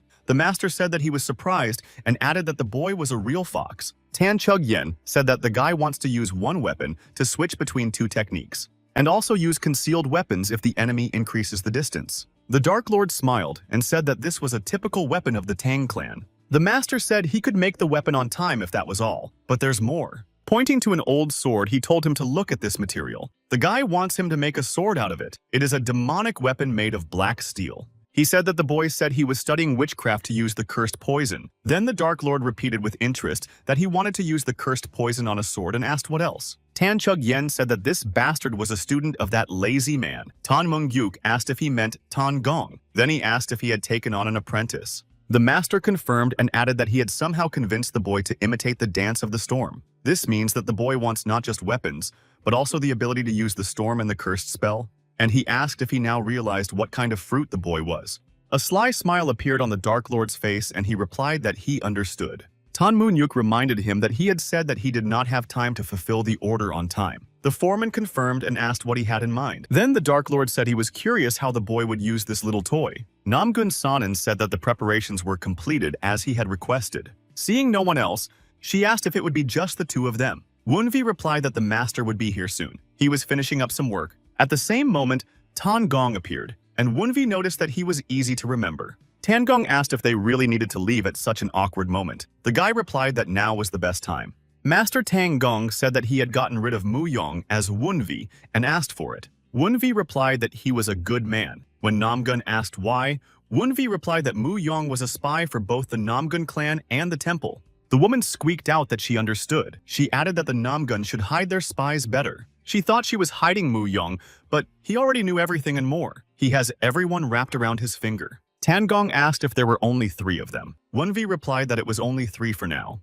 The guy handed the mask to Tan Gong, and he asked if they needed to put it on. Wunvi, wearing a mask, replied that of course, otherwise they would be recognized there for sure. When they put on their masks, Wunvi said they could go now. On the way, he noticed that the fog had become thicker, which meant they had entered their territory. Number 15 used telepathy to ask his master if he could feel it. The latter said. The spirit said that they could hide in a ghostly fog, but he could see them perfectly thanks to the eye of the deceased. All these beasts are Jiangxi's. He thinks they have strengthened their guard because of the raid on the farm. Besides, it's not a lie that the cursed White Bone Master was able to reach a higher level of martial arts, and it's much better than the magic he used before. Suddenly, Wunhavi felt something and listened to his senses. It was some kind of magic flow. He mentally told the spirit number 15 to show up. He appeared and said that number 15 was already here. Wunvi asked him if the master of the White Bone had taken his spell book. The spirit replied that he did not know all the details, but he had heard that much had been lost when the 12 black spectra passed through his old pavilion. The other spirits immediately attacked him, saying that these fools were Jiangxi, and how dare they. The young master was angry and cursed. He thought that everything would be lost with the art of the flame of burning souls. It looks like something remained from when he organized the texts of the Phantom King. Using magic against an enemy who already knows how it works is like trying to open a door with a key inside. You need to be careful what spells to use until he has reworked the techniques of the Ghost King. The carriage stopped right in front of the gate to the temple. He said they were finally here. They helped Miss Namgun down from the carriage and took some boxes. At the gate, they were met by a girl named Jiang Shi. She said that she was a Namgong follower and asked what brought her here this evening. Ms. Namgun said that she had brought the bastard's belongings as the temple master had asked. Jiang Shi said that they are now on high alert, so she will move her boxes and her companions can wait here. Using telepathy, Tan Gong asked what they should do. Should they just start fighting? Wunvi told him to wait. Then Namgun said that they did not know whether these objects were imbued with magic. She emphasized that she had heard that mystical power works differently when it touches the dead. She asked if she was sure that everything would be fine if she carried it.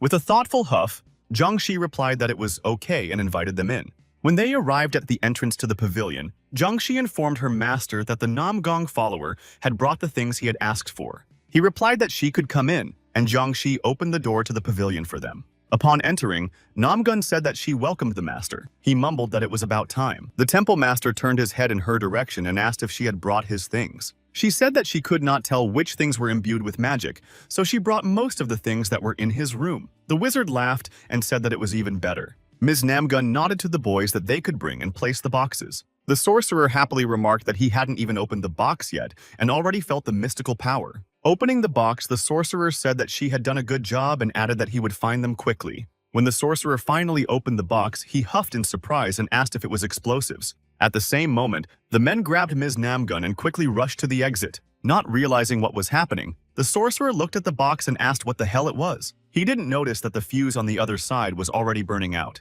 A second later, there was a powerful explosion. The entire temple flew into the air and went up in flames. They managed to get out of the territory of calm and were only slightly affected by the blast wave. Tong Gong remarked that this was supposed to neutralize demonic magic. Wunvi replied that this did not mean that the mystical arts were completely destroyed. Then Master Tang Gong asked if he meant to say that the cursed White Bone Master could survive the explosion. The boy said that he was Jiang Shi. Wunvi said that he saw him activate his mystical energy before the explosion, so the sorcerer may have lost a couple of limbs, but he definitely survived. He added that more than that, it also applies to them. He pointed to the Jiashi, who were already on their way. They quickly reached the foot of the hill where Wunwi and Tan Gong were standing. The furious Jiang Shi shouted that, "How dare he do this to the sacred land?" Wunvi replied that this was very rude and he had only destroyed one house. One of the Jiang Shi told me that one of the boys is a warrior of the fierce wind, Tan Gong. He is considered the second strongest in the 9 dragons. And next to him is Tang Wunhui, the second son of the 9 dragons family. And their presence means that the Tang clan has learned about their plans. They need to find out how far their plan has gone off course, so the goal is to capture them alive at all costs.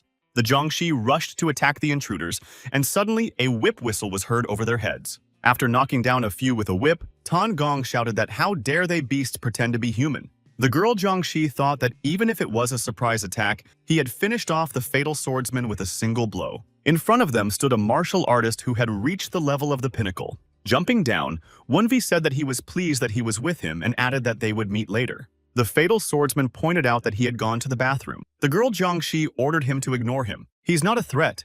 She ordered that right now they needed to use everything they had to defeat the mustachioed man. Tangong said that if those damn Jiangshi wanted to take him prisoner, they could try. The sorcerer began to crawl out from under the rubble and cursed at how this fool dared to betray them. When he got out, the master of the temple noticed that his recovery had slowed down. He said that the explosion distorted the foundations of his demon magic circle. He needs to quickly decide to recover the demon magic arrow or destroy the evidence and escape. The guy shouted that he had come here for him and that he was going to run away. He added that hospitality is obviously not accepted here. The sorcerer said that he knew the face and shouted that the bastard was from the Tang clan, and this plan seemed to be the work of the head of the family. Wunvi said that they had not seen each other for a long time. He recalled that the last time they met in person was when he was studying mystical arts with him. He was surprised to hear what he was talking about. Wunvi asked if he had forgotten and added that, although they specialized in different things, he had been his teacher for a month. Then the sorcerer repeated in surprise that he had been studying with him for a month. He also knew this style of speech. He exclaimed that this was impossible. The guy said that he did not recognize him after stealing his mystical art, and he emphasized that he was quite upset. The sorcerer asked if they were evil spirits. Was he the heir to the cult of Yon Wenhui? After that, the sorcerer screamed and released his mystical energy in preparation for the battle. Wunvi noticed that he had become stronger. It would have been dangerous if he had not destroyed his demonic magic circle. By slamming his hand into the ground, the sorcerer caused a powerful explosion that buried him. He wondered what it was. It didn't look like the activation of mystical art. What was he up to then? The guy decided to see what was happening with the eyes of a dead man, but he didn't see anyone there, so he rushed there. There was only a crater at the site of the explosion, and the sorcerer had disappeared. Looking around, Wunvi exclaimed that he wondered where the crazy old man had gone. He noticed that the old man was not very good at hiding, and since he doesn't feel the mystical energy, it means that it's not an illusion. The spirit addressed the heir to the cult and pointed out that the master of the white bone was over there. Wunvi asked what the sorcerer was doing there, and the spirit replied that it seemed to have escaped. He snorted and said he didn't know whether to call him a coward or praise him for making the right choice. Smiling, the guy added that of all the directions he could have run away, the sorcerer was clearly out of luck. The sorcerer could not calm down about the heir to the cult. Why the hell was he still alive? He said it was not that important. Since he had him, he had a way to get rid of him. That's the kind of scumbag he is, Yen Wenhui. The sorcerer decided that he needed to retreat and gather his strength. Suddenly, the sorcerer felt the anti-demonic energy very close and looked down to see Tang Qijin.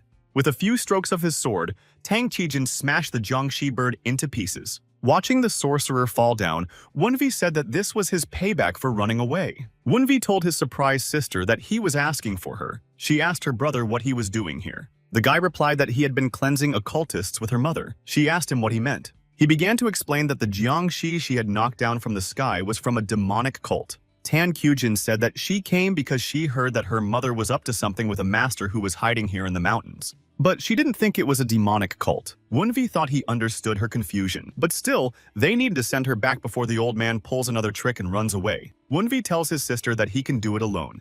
and to get her to agree, he offered to help Tan Gong. He told her that Tan Gong was protecting her mother by fighting alone against many enemies. She looked at her brother and asked indignantly what the three of them were doing here. The guy replied that it was classified information. Tang Kyujin said that in such a situation she would leave the issue for later and ordered her brother to run away if it became dangerous. The boy promised he would do it, and she said goodbye and went to help Tan Gong. Wunvi said that he thought he had already had a good rest while he was talking to his sister and asked him why he shouldn't get up. He said that he knew that Jiangxi and the demon wheel should not have any problems with recovery. When he could barely stand up in the pit, Wunvi asked if he was trying to lower his guard. The sorcerer said that his cursed mouth was as vile as ever. He pointed out that the boy had died and asked why the hell he had risen again.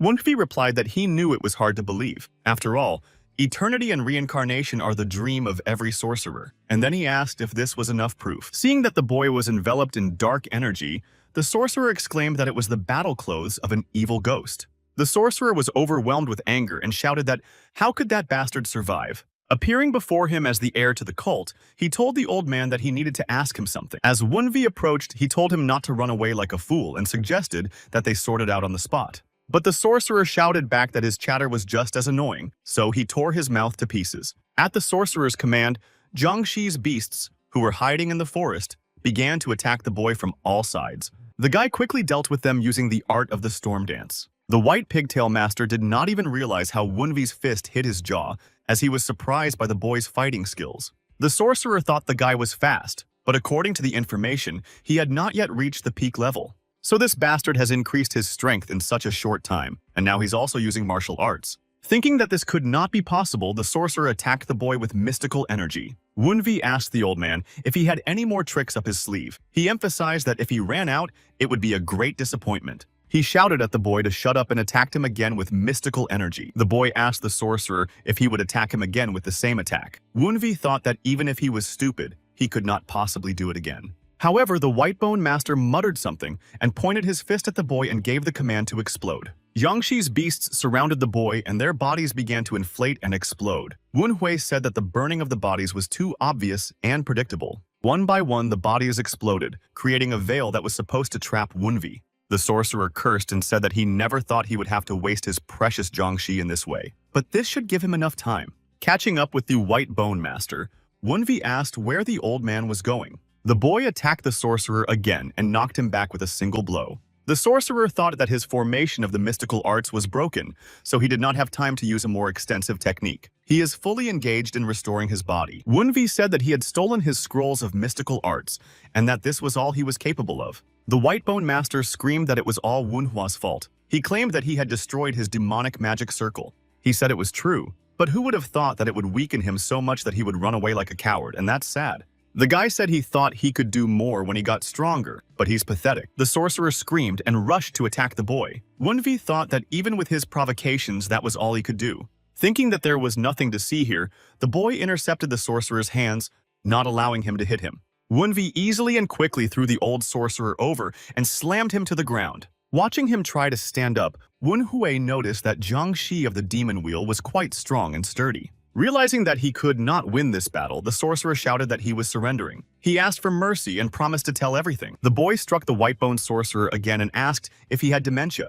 He reminded him that he had single chains and asked why he should keep him alive. Wunvi offered to simplify things and meet after his death. The sorcerer shouted that he could not die like that, but the boy did fulfill his intention. Wunvi looked around and noticed that he was still hiding something. This is the art of restraining the soul. Then he said that it was not expected. Who would have thought that he was capable of such a thing? The spirit addressed the heir to the cult and said that this was a rather advanced mystical art. Another added that it was on a completely different level compared to the usual capabilities of the Blackbone Valley of Ghosts. Wunvi said that it was really too much even for him. He thought that the man must have connections to the association. He heard that someone had called the heir to the cult. It was the voice of a sorcerer. He told the heir to the cult that he was locked in the prison of his soul. The sorcerer said that he had cast this spell at the cost of his own life, and that even he would not be able to get out. The sorcerer shouted that how dare he make him take such a radical step. Wunvi asked the sorcerer why he was so angry with him. The boy said that it was his own fault that he had no backup plans in case his protective demonic circle broke down. The sorcerer shouted at him to shut up. Wunvi told the spirits to watch him get angry. One of the spirits turned to him and said that maybe they should find a solution before making him angry. The master of the white bone said that he would drown his soul in his own and steal everything he had, making it his own. The spirit exclaimed that the ground they were standing on had disappeared. It was hard to believe that his former master had mastered such a mystical art. He noticed that he was now in the middle of the ocean. This mystical art is so advanced that it can create a very realistic space. It will not be easy to find the gate of life. The guy thought that the question was whether he could understand its structure before he drowned. They may look the same, but he can determine the structure by observing the flow of mystical energy moving downstream. If that wave was previously called the gate of blockage, then this ocean stream is the gate of fencing. If he goes along the gate of the fence, he should reach the gate of peace where he can observe the entire structure of mystical art. But even here, he cannot see the gate of death or the gate of life. The old man used his life to cast this spell. Given his words and personality, as well as how much he values his life, the purpose of this spell is probably to take over his body. And if this is true, then the gate of death in this mystical art is its drowning. So the gate of life is his death in some other way. The guy stabbed himself right in the heart. The spirits immediately attacked the heir to the cult, asking what he was doing with himself. Wunvi told them not to fuss. Death by anything other than drowning is the gate of life of this spell. Clutching his heart in his hand, he asked the old man if he was right. The old man shouted that the boy was a cursed heir to a cult and a mad animal. With the help of his whip, Tang Gong scattered the fatal swordsman and Jiang Shi, not letting them get close to him. The fatal swordsman said that they would not be able to hold out long on their own. She said she knew, but she needed a gap to attack. Irritated by her powerlessness, Jiang Shi asked how a person could be so strong. Tan Gong noted that before that, they had plenty of confidence. Putting the whip to work again, Tan Gong asked how long they were going to delay the inevitable. Jiang Shi repelled his attack and shouted that she was different from the fatal swordsman. Accepting her challenge, Tan Gong asked what she would say about it. Master Tang Gong used the cry of 100 victories and the weeping flower. She thought that even she, the sole swordsman, could barely keep up. The other fatal swordsman can't take it anymore. At this rate, everyone will die at his hands. Jiang Shi said she would sacrifice the three of them to destroy him. She ordered the fatal swordsmen to give their lives. The fateful swordsman could not but obey her order and intended to fulfill it. Tan Gong asked what was wrong with them. He noticed that they were acting strangely. The three fatal swordsmen rushed to attack Tang Gong, ignoring Tang Gong's whip. But the master just smiled and asked if they had decided to take him with a simultaneous attack. Tan Gong's whip cut down one of the three fatal swordsmen who attacked the master. While scattering the other two, Tan Gong noticed that he was in for a surprise. He cursed and thought, when did that shitty Jiang Shi manage to get here? The master guessed that she was probably waiting for the moment when the fatal swordsman would block his view. Tan Gong realized that even if he tried to dodge, he would have to sacrifice his arm. Suddenly, a sword whistled between them and stopped Jiang Shi's attack on Master Tang Gong. This sword was well known to the master. It also contained anti-demonic energy. It was clearly someone from Qingqing. It was Tang Qujin. Throwing her sword between them, she asked Master Tang Gong if he was okay. Jiang Shi cursed. Tang Qujin's sword cut off her hand as she tried to strike. After dealing with the two fatal swordsmen, Tan Gong told Qujin that he was fine thanks to her. She realized that she too would be finished when she saw how quickly the master dealt with the swordsman. In a moment, it was Jiang Sha's turn, and Master Tan Gong handled her just as easily. Impressed, Qujin asked if he had destroyed them all. Tan Gong replied that he had, and added that each one had been successfully eliminated. When Tan Gong asked her why she was here, Qujin, not knowing how to say it, changed the subject to something else that was important now. She asked the master if they didn't need to help Manhwa. Tang Gong replied that he had told him to leave as soon as the Jiang Shi were destroyed and that he would defeat their leader himself. Noticing her concern, Tan Gong said that Mr. Wunvi looked confident enough that everything would be fine. The sorcerer called the heir to the cult a crazy freak. He asked the boy if he had several lives since he had ripped out his own heart. Wunvi replied that it was the gate of life, and if he drowned, the sorcerer would take over his body. Then the sorcerer asked him how he had dared to do such a thing and emphasized that he was a real bastard. But the boy simply clenched his heart, where the sorcerer was hiding. A bright light flashed in front of him and everything around him began to change. With a snort, Wunvi noticed that he had changed space again and now he was in the jungle. The sorcerer said that there are many poisonous creatures roaming around and he can't wait to see him in convulsions of pain. Wunvi replied that first it was water and now it was poison, and asked if this was all he could do with such an advanced mystical art. Grabbing the lizard, the boy told the old man to stop behaving so horribly. When Wunvi squeezed the lizard, the sorcerer cursed and began to change space again. The boy realized that now they were in the sky and needed to find the old man again. He guessed that he must have hidden in the sun and immediately sent a shockwave there. The sorcerer was surprised and asked how he had found him so quickly. He began to change space one by one. The boy found him in the desert, among glaciers and volcanoes.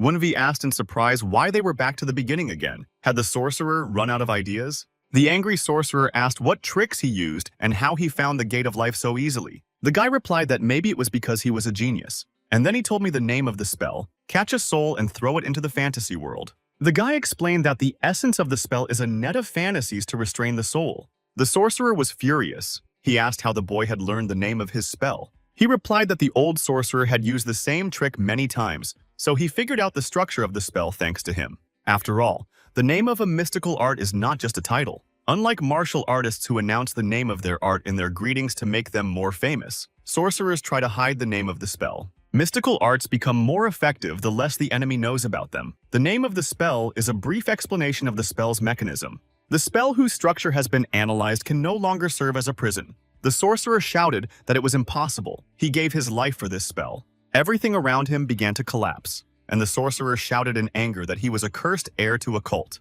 With a sigh of relief, Wunvi said that he was finally back in action, and he noted that thanks to the old man, he had learned a rather interesting spell. The spirit of the old sorcerer clutched his head and howled that he was really dead. Wunvi asked the old man if he was not happy to stay with him even after his death. The spirit of the White Bone Master asked the heir to the cult how he regenerated. He shouted that if he told him, he would tell him everything he knew. The boy grabbed the old sorcerer by the face and slammed his head into the ground. Wunvi noticed that he had obviously misunderstood the man's politeness. He asked what if he dared to bargain with him. The heir of the cult emphasized that he asks questions and the sorcerer answers, and asked if he understood him. Finally accepting the situation, the sorcerer said that he understood the boy. Wunohui said that 6 years ago he died on top of the sealed heavens, and then he asked what happened after that on Tian Shan. He ordered the sorcerer to tell everything without missing a single detail. So, 6 years ago, after he died and took most of the elders with him, the heavenly cult drowned in internal strife.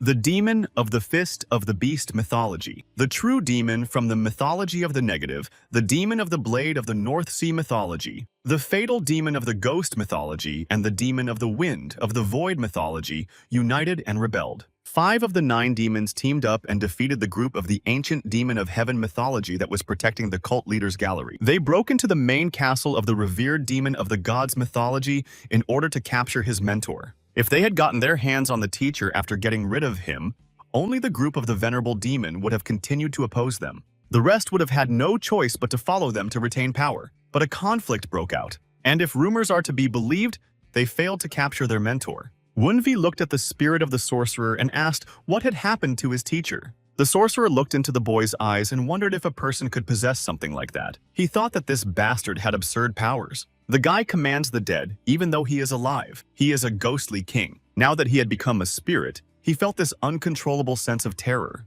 The spirit of the White Bone Master thought that if he could not disobey, he had to avoid reincarnation. But he only managed to name the head of the cult, and something began to happen.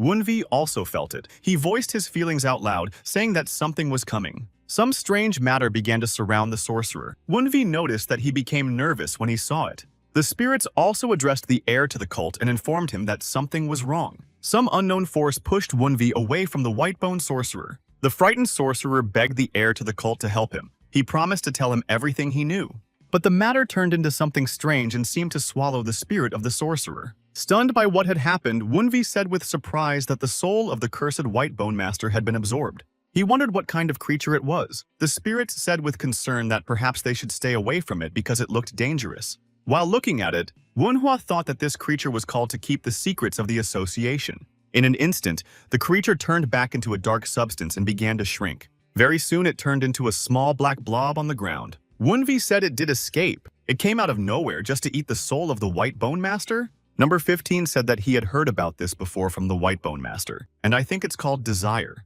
The spirit said that it was not exactly a monster, but rather a phenomenon. It is an anomaly covered with secrets. It gives great power to those who make a contract with it, but if you don't handle it properly, it can consume your soul. The boy noticed that the contract with desire took precedence over his abilities as a ghost king. This substance dared to drag in the soul he had bound with the power of the ghost king. That doesn't make any sense. He said he needed to learn so much, and he lost such a significant source of information like that. Wunvi sighed and thought that it was not over yet. He could still feel the presence of the remnants of the White Bone Master's ego.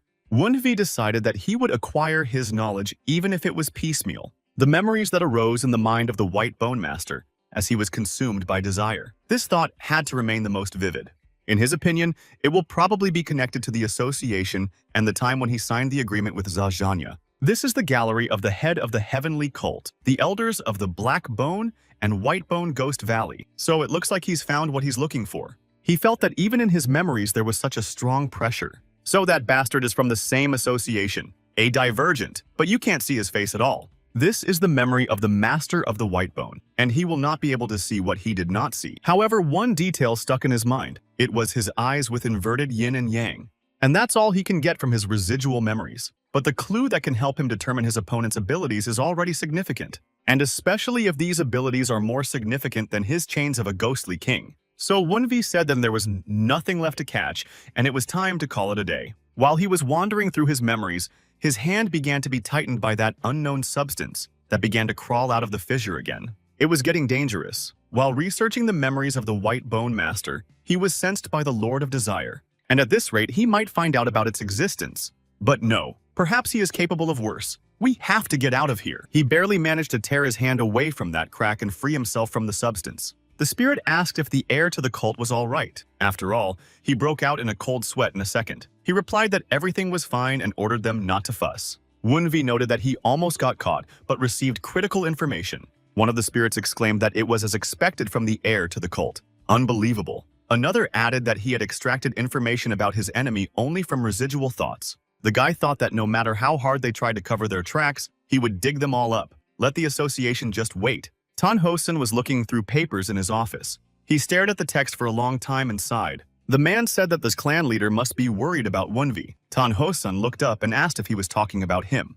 The advisor to the 9 dragons, Gui Juge Tang Gong, indicated that he had been unable to concentrate on his business since he learned that young Mr. Wunhui had taken Tang Gong and his wife outside their territory. The head of the clan sighed and noticed that the counselor looked quite agitated. He whispered that if Wunvi returned with the head of the White Bone Master, what could be more interesting than that? Then Tang Hosen asked Gui Juge Tang Gong if he sincerely believed that this was possible. When he asked, the counselor said quite seriously that he believed the guy was capable of it. So Tan Hosen asked the advisor why he thought so. He replied that the boy's recent achievements pointed to this. After 2 months of rumors that he had changed, Wunhui defeated Tang Yuochang. Then for a while he kept up a level playing field with a young lady named Tan Kyujin. And Tan Wunhui also won the victory over the uninvited guests, together with Tan Kyujin. And to top it all off, he brought his wife to her knees. The advisor added that he was also the reason why so many changes were made to his plan. This made it easier for him to follow the secret movements of the demonic cult and the Namgong family. However, this was all he could calculate. Tan Hosen said that this was until Wunhui said he was going to attack the White Bone Master. The counselor replied that he was. He asked him if he knew how much his head hurt when he heard about it. The head asked why he didn't stop him then. The advisor laughed and said that how could he? After all, so many interesting events were happening one after another. He added that he had just heard something interesting. The advisor asked if he knew where the clan leader was now. Tan Hosen asked again about the clan leader and asked how he was connected to all this. Then the counselor said that he was in Luban's forge right now. Tan Hosen was shocked by the news. Gui Jug said that the head of the clan works non-stop with a hammer. Together with old Chug Yen, they are making a special weapon at the request of a friend. The counselor emphasized that he did not know the details, but young Mr. Wunhui had requested something that aroused the interest of Lu Ban and the clan leader. He said that this was the reason he told him that young Mr. Wunvi might be able to bring the White Bone head with him. Tan Hosen said that there were more than enough reasons. Finally, the counselor said that perhaps they should think about the future. He asked if he could tell the young gentleman about their plan in its entirety, and if so, what part should be assigned to Wunvi, or they could leave him to his own devices. Tan Hosen said that he thought he was leaning toward leaving him in obscurity. The advisor said that he always achieves results better than they could have ever imagined. Then he told me that not long ago Tan Gong had told him something, that if he left things as they were, everything would come together by itself, that he would only hurt himself by trying to hold on to everything on his own. The advisor immediately remarked indignantly that it was a great rudeness to say such a thing to his master. With a laugh, the counselor said that in that case he would consider young Mr. Wunvi to be the master of the White Bone. He added that he would adjust the plan accordingly. Tan Hosen told him to do so. They had been waiting for quite some time near the ruins of the fallen temple of the White Bone Master. Finally, Tang Gong noticed that young Mr. Wunvi was approaching them. Tang Gong said that the guy had been gone so long that he was thinking of saying goodbye to him. To which Wunvi replied rather confidently that he should have more faith in his student. The girl quickly ran to him. Kyujin asked if he was hurt and the boy said that he was fine. Noticing that the boy was holding something in his hands, Tang Gong asked him what it was. Wunvi raised it a little higher and announced that it was the head of the White Bone Master. Then Master Tang Gong shouted in fright and ordered me to take it away from him. He shouted that he had brought her here for what purpose? Does he want to stake her like the followers of a demonic cult do? Wunvi said that, of course. This is his merit and he wants to let people know about it. Angered by this statement, Tang Gong shouted that this would not happen. He emphasized that they were still a traditional sect and asked where the boy had gotten his ideas. Kyujin thought that Hui had really defeated the elder of the demonic cult. He wasn't that strong when they fought a few days ago. Now, the aura around him has strengthened overnight. His achievements in martial arts are impressive, but more importantly, he managed to get her mother involved. After all, she never expected to see them together. What was he thinking that led to this situation? The voice in her head giggled. He remarked that he and Wunvi were from the same field. She asked if Hui had a spectral trace. The voice replied that he wasn't talking about a spectral footprint. His talent is not that impressive. Kyujin asked what he meant by that. And what does it mean that his talent is not impressive? He's already capable of so much. He replied that this was what made him better. He said he was a demon, or he would rather call him a demon king. After all, he devours everything that stands in his way. But he is just a man. How can a person look like him? It's so strange. It's so strange. He advised her not to cross his path, and he wants her to be the one who eats, not the one who is eaten. Mentally, she said that she would never have thought that the spectral trace would react like that. The demonic cult was back in action, and Hui will become known in Sichuan as the one who destroyed their stronghold. His accomplishments do not compare to hers, which she achieved only with her limited talent. It is extremely likely that he will become the heir to the family. What will her mother do then? Tang Gong noticed that Wunvi had first blown up everything and then asked what he was looking for here. He replied that he had gotten a clue from the White Bone Master. Wunvi discreetly asked Spirit number 15 where the White Bone Master could hide secret records or his treasures. The spirit pointed to places and said that it must be somewhere here. He said that there was a room that only the Master and Baekdong could enter. The spirit added that he was sure that Manhwa would find what he was looking for in that place. At the site, the guy noticed something. There was a device there, so he decided that there must be something underground. When Tang Gong came over, he was amazed at Wunvi's discovery. He told him that he had found the sorcerer's secret hiding place. The boys immediately jumped downstairs to search the secret room of the White Bone Master. While looking at the shelves of scrolls, Tang Gong noticed that he had organized his records and treasures well. Opening one of the diaries, Tang Gong noticed that it looked like a cipher used by a demonic cult. He added that it would be difficult to decipher it on the spot. Master Tang Gong called out to young Mr. Wunvi when he noticed that he was not responding to what he was saying. But the guy, realizing that he had found what he was looking for, continued to read the scroll. It said that these three apparently belonged to the group of the revered demon god Mythos, and it was ordered to capture them before the leader of Mythos appeared. Later, they searched the room. They also studied the records of the White Bone Master about what he did to take root here, and the letters he exchanged with higher officials. They also took the money he had earned. They also found a box with secret recordings signed by Namgun. Wunhui said they should move them before the demon cult and the Namgun clan noticed and stopped them. The guy said that they can't move everything at once, so Tang Gong has to stand guard, and the two of them should bring people who can help them move it. Kyujin then asked Wunhui what he was going to do. He replied that he would follow the trail left by the White Bone Master. He said that he had gotten some information during the battle with him and was going to check it out while he had the chance. She asked if he was going alone and emphasized that it could be a trap. He replied that he had to check it out anyway. Wunvi added that this information could affect their clan's plans. Tang Gong said that he probably could not stop him and warned that one of the other 12 black ghosts might appear. And then he said that he would also go with him. Wunvi thought that, just as he had said, it would not be as easy to deal with the other black ghosts as it was with the White Bone Master. But it would be difficult if he had someone else with him while he searched for the people of the revered demon god Mythos. So he told Tang Gong that he needed to protect this place. He emphasized that it would be a great loss to the Tang clan if they did not preserve these things. Tang Gong had no choice but to agree. The guy said that the only one who could reliably pass on information about the incident was Kyujin's sister. At first, Kyujin did not understand what Wunhui was talking about, but when his gaze shifted to her mother, she realized what her half-brother meant. She thought that even if Tang Gong or even Wen Hui went with her mother, she could twist things in her favor, so she was the only one who could tell her father the truth. Wen Hui promised that he would leave a trail wherever he went. He said they could send reinforcements when they were done with this place. With a sigh, Kyujin said that she would follow him as soon as she had dealt with this place, but he should run away immediately if it gets too dangerous. Tan Gong also asked Wen Hui to be careful and promised that he would protect the storage facility at all costs. The guy said that they were too worried about him and told him that he was leaving. Immediately, he took off running. The spirit turned to the heir to the cult and noticed that even from the point of view of the spirits, no one had ever trusted him as much as they did. He also sees the sincerity in their concern for him. He added that if they belonged to the same faction, he would be happy to share a cup of tea with them.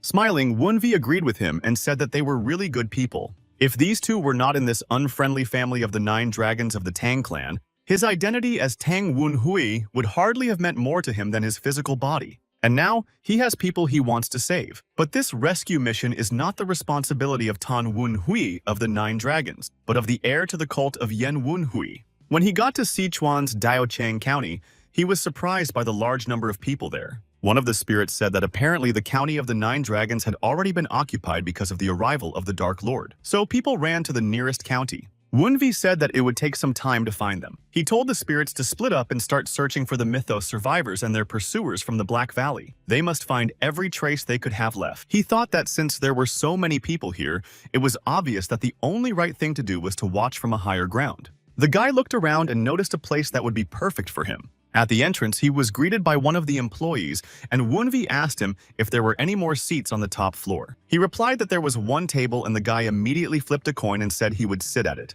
The man led Wen Hua to a table and told her that this was the perfect place to admire the city. Wen Hui thought that demonic people walking in the neighborhood could easily hide their aura, but fortunately, the remnants of demonic energy were still present, so they had not yet left Daocheng County. The spirit said that he had spotted a hidden observer. The mercenary was hiding not far away. Wen Hui ordered the spirit to find out the direction in which he was moving. The followers of Mythos must be there. Another spirit reported that he had overheard a conversation. The boy asked what the spirit had learned.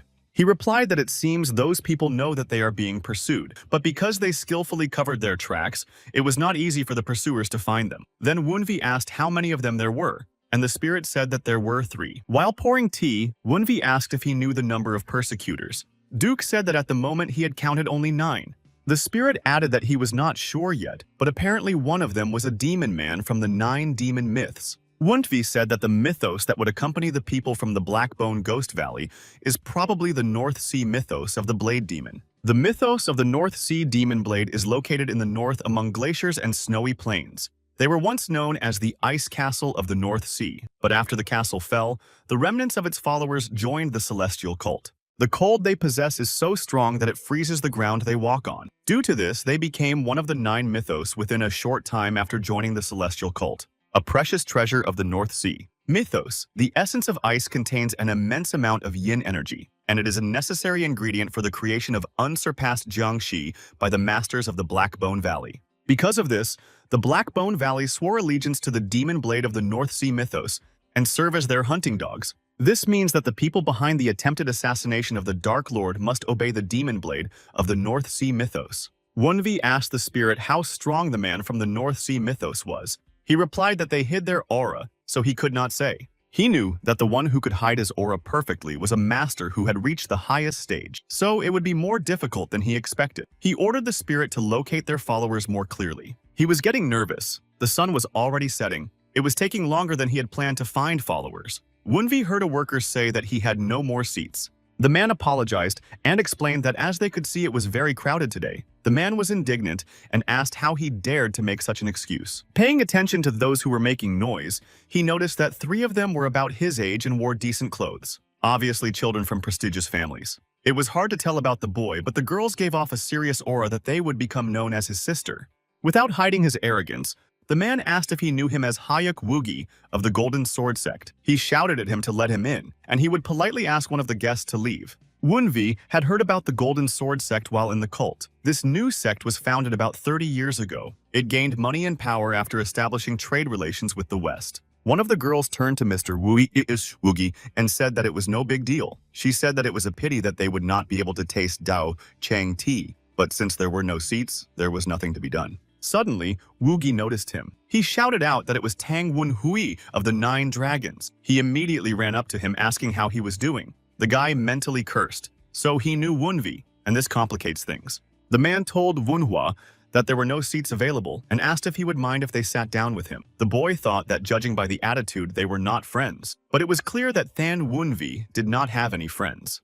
Normally, the guy would have just beaten him up, but he doesn't have time to think about it, and he will leave anyway as soon as the spirits bring information about the whereabouts of the followers. So Wunvi just said that it's up to them. Wugi immediately called the young ladies Sima and Yu and told them that there were seats available. He thanked Wunhua for letting them sit down, and noting the amazing tea aroma, he asked for the menu. At that time, the spirit had already returned to Wunhua. The spirit told the heir to the cult that they had found followers, just as the 3 of them had said.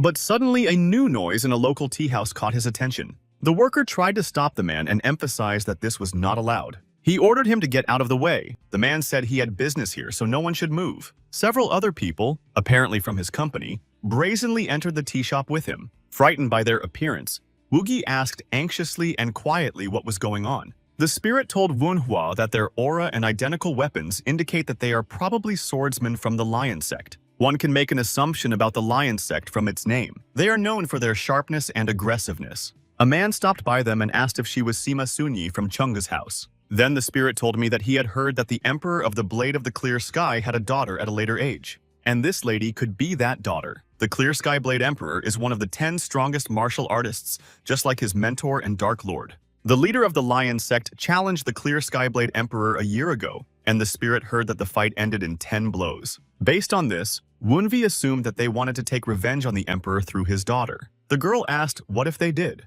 He greeted me and introduced himself as Baek Doyan from the Lion sect, and as a representative of the Lion sect, he challenges Sima Sunyi to a fight. Everyone in the tea room froze. After all, this is the Red Lion Blade, so fierce that battles with it always end in blood. No one would have thought that the second most senior disciple of the Lion sect would show up here.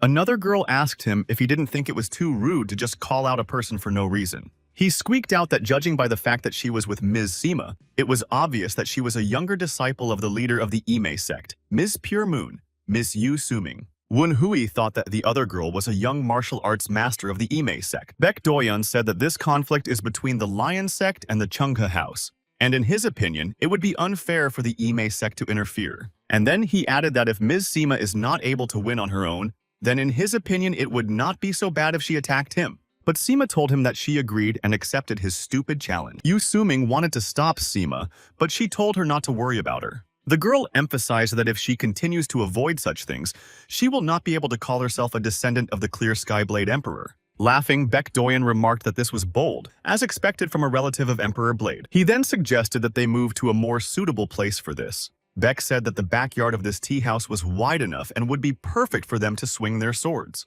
The spirit said it looked like it was over. The followers ran into the alleys, and the rest of the spirits split up to follow them. Wunvi replied that it looked like they had wasted their time. Rising up, the boy ordered the spirit to lead him to the one who needed help the most. He was stopped by one of the people of the Lion sect and told that he was sorry, but until the duel was over they had to stay in their places. At the same time, Baek Duyong announced that all guests of the restaurant had to witness their duel, and pointing his finger at Wunhua, he emphasized that he was especially the one who apparently accompanied Ms. Sima. Pushing away the man who stopped him, Wunvi told him to get out of his way. He pulled out a sword and put it to Wunhua's neck, saying that he probably did not hear him, and then advised him to sit down. But Wunvi struck the man in an instant and threw him away from him. A disgruntled grimace appeared on Baek Dojan's face. The boy's actions made him angry. The girls were also surprised and at the same time embarrassed by what had happened. The guy's aura broke out. He shouted that he had already told him to get out of the way. With a sly smile, Wunvi asked why he couldn't just listen to him. With a sigh, I said that these fools. They decided to pick on the heir just when he was getting on with it. The members of the sect immediately drew their swords and shouted that he dared to touch a member of the Lion Blade sect. 2 members of the Lion sect went with swords to attack the impudent boy. Wunhua did not have a sword, but he gathered his strength into a fist and struck back. While attacking, he shouted that the guy would pay for going against the Lion sect. But his sword met Wunhua's fist and unexpectedly shattered into pieces. And the next blow came to the back of his head, which Wunvi kicked. The attacker howled in pain.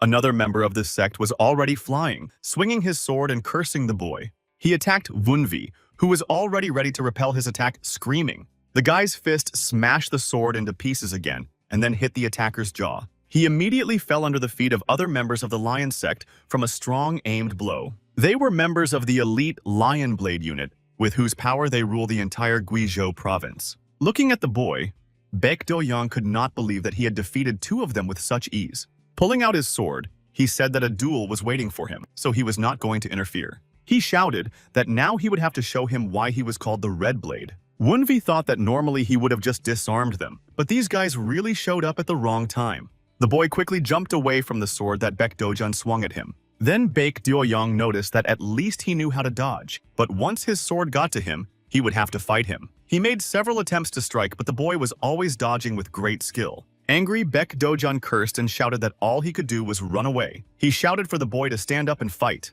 Stopping in front of Baek Do-jun, Wunvi calmly said that he was tired of it. Taking advantage of the moment that the guy was standing still, he swung his sword to strike. Catching the sword on the fly, Wunvi said that it had hit him and asked what he would do next. Looking at how his giant sword was stopped by the guy with his bare hands, Baek Do-yang muttered that it simply could not be. Without waiting for a response or further actions, Wunvi immediately prepared to strike back. Not to waste any time, Wunvi delivered a powerful right punch from the bottom to the jaw of his opponent.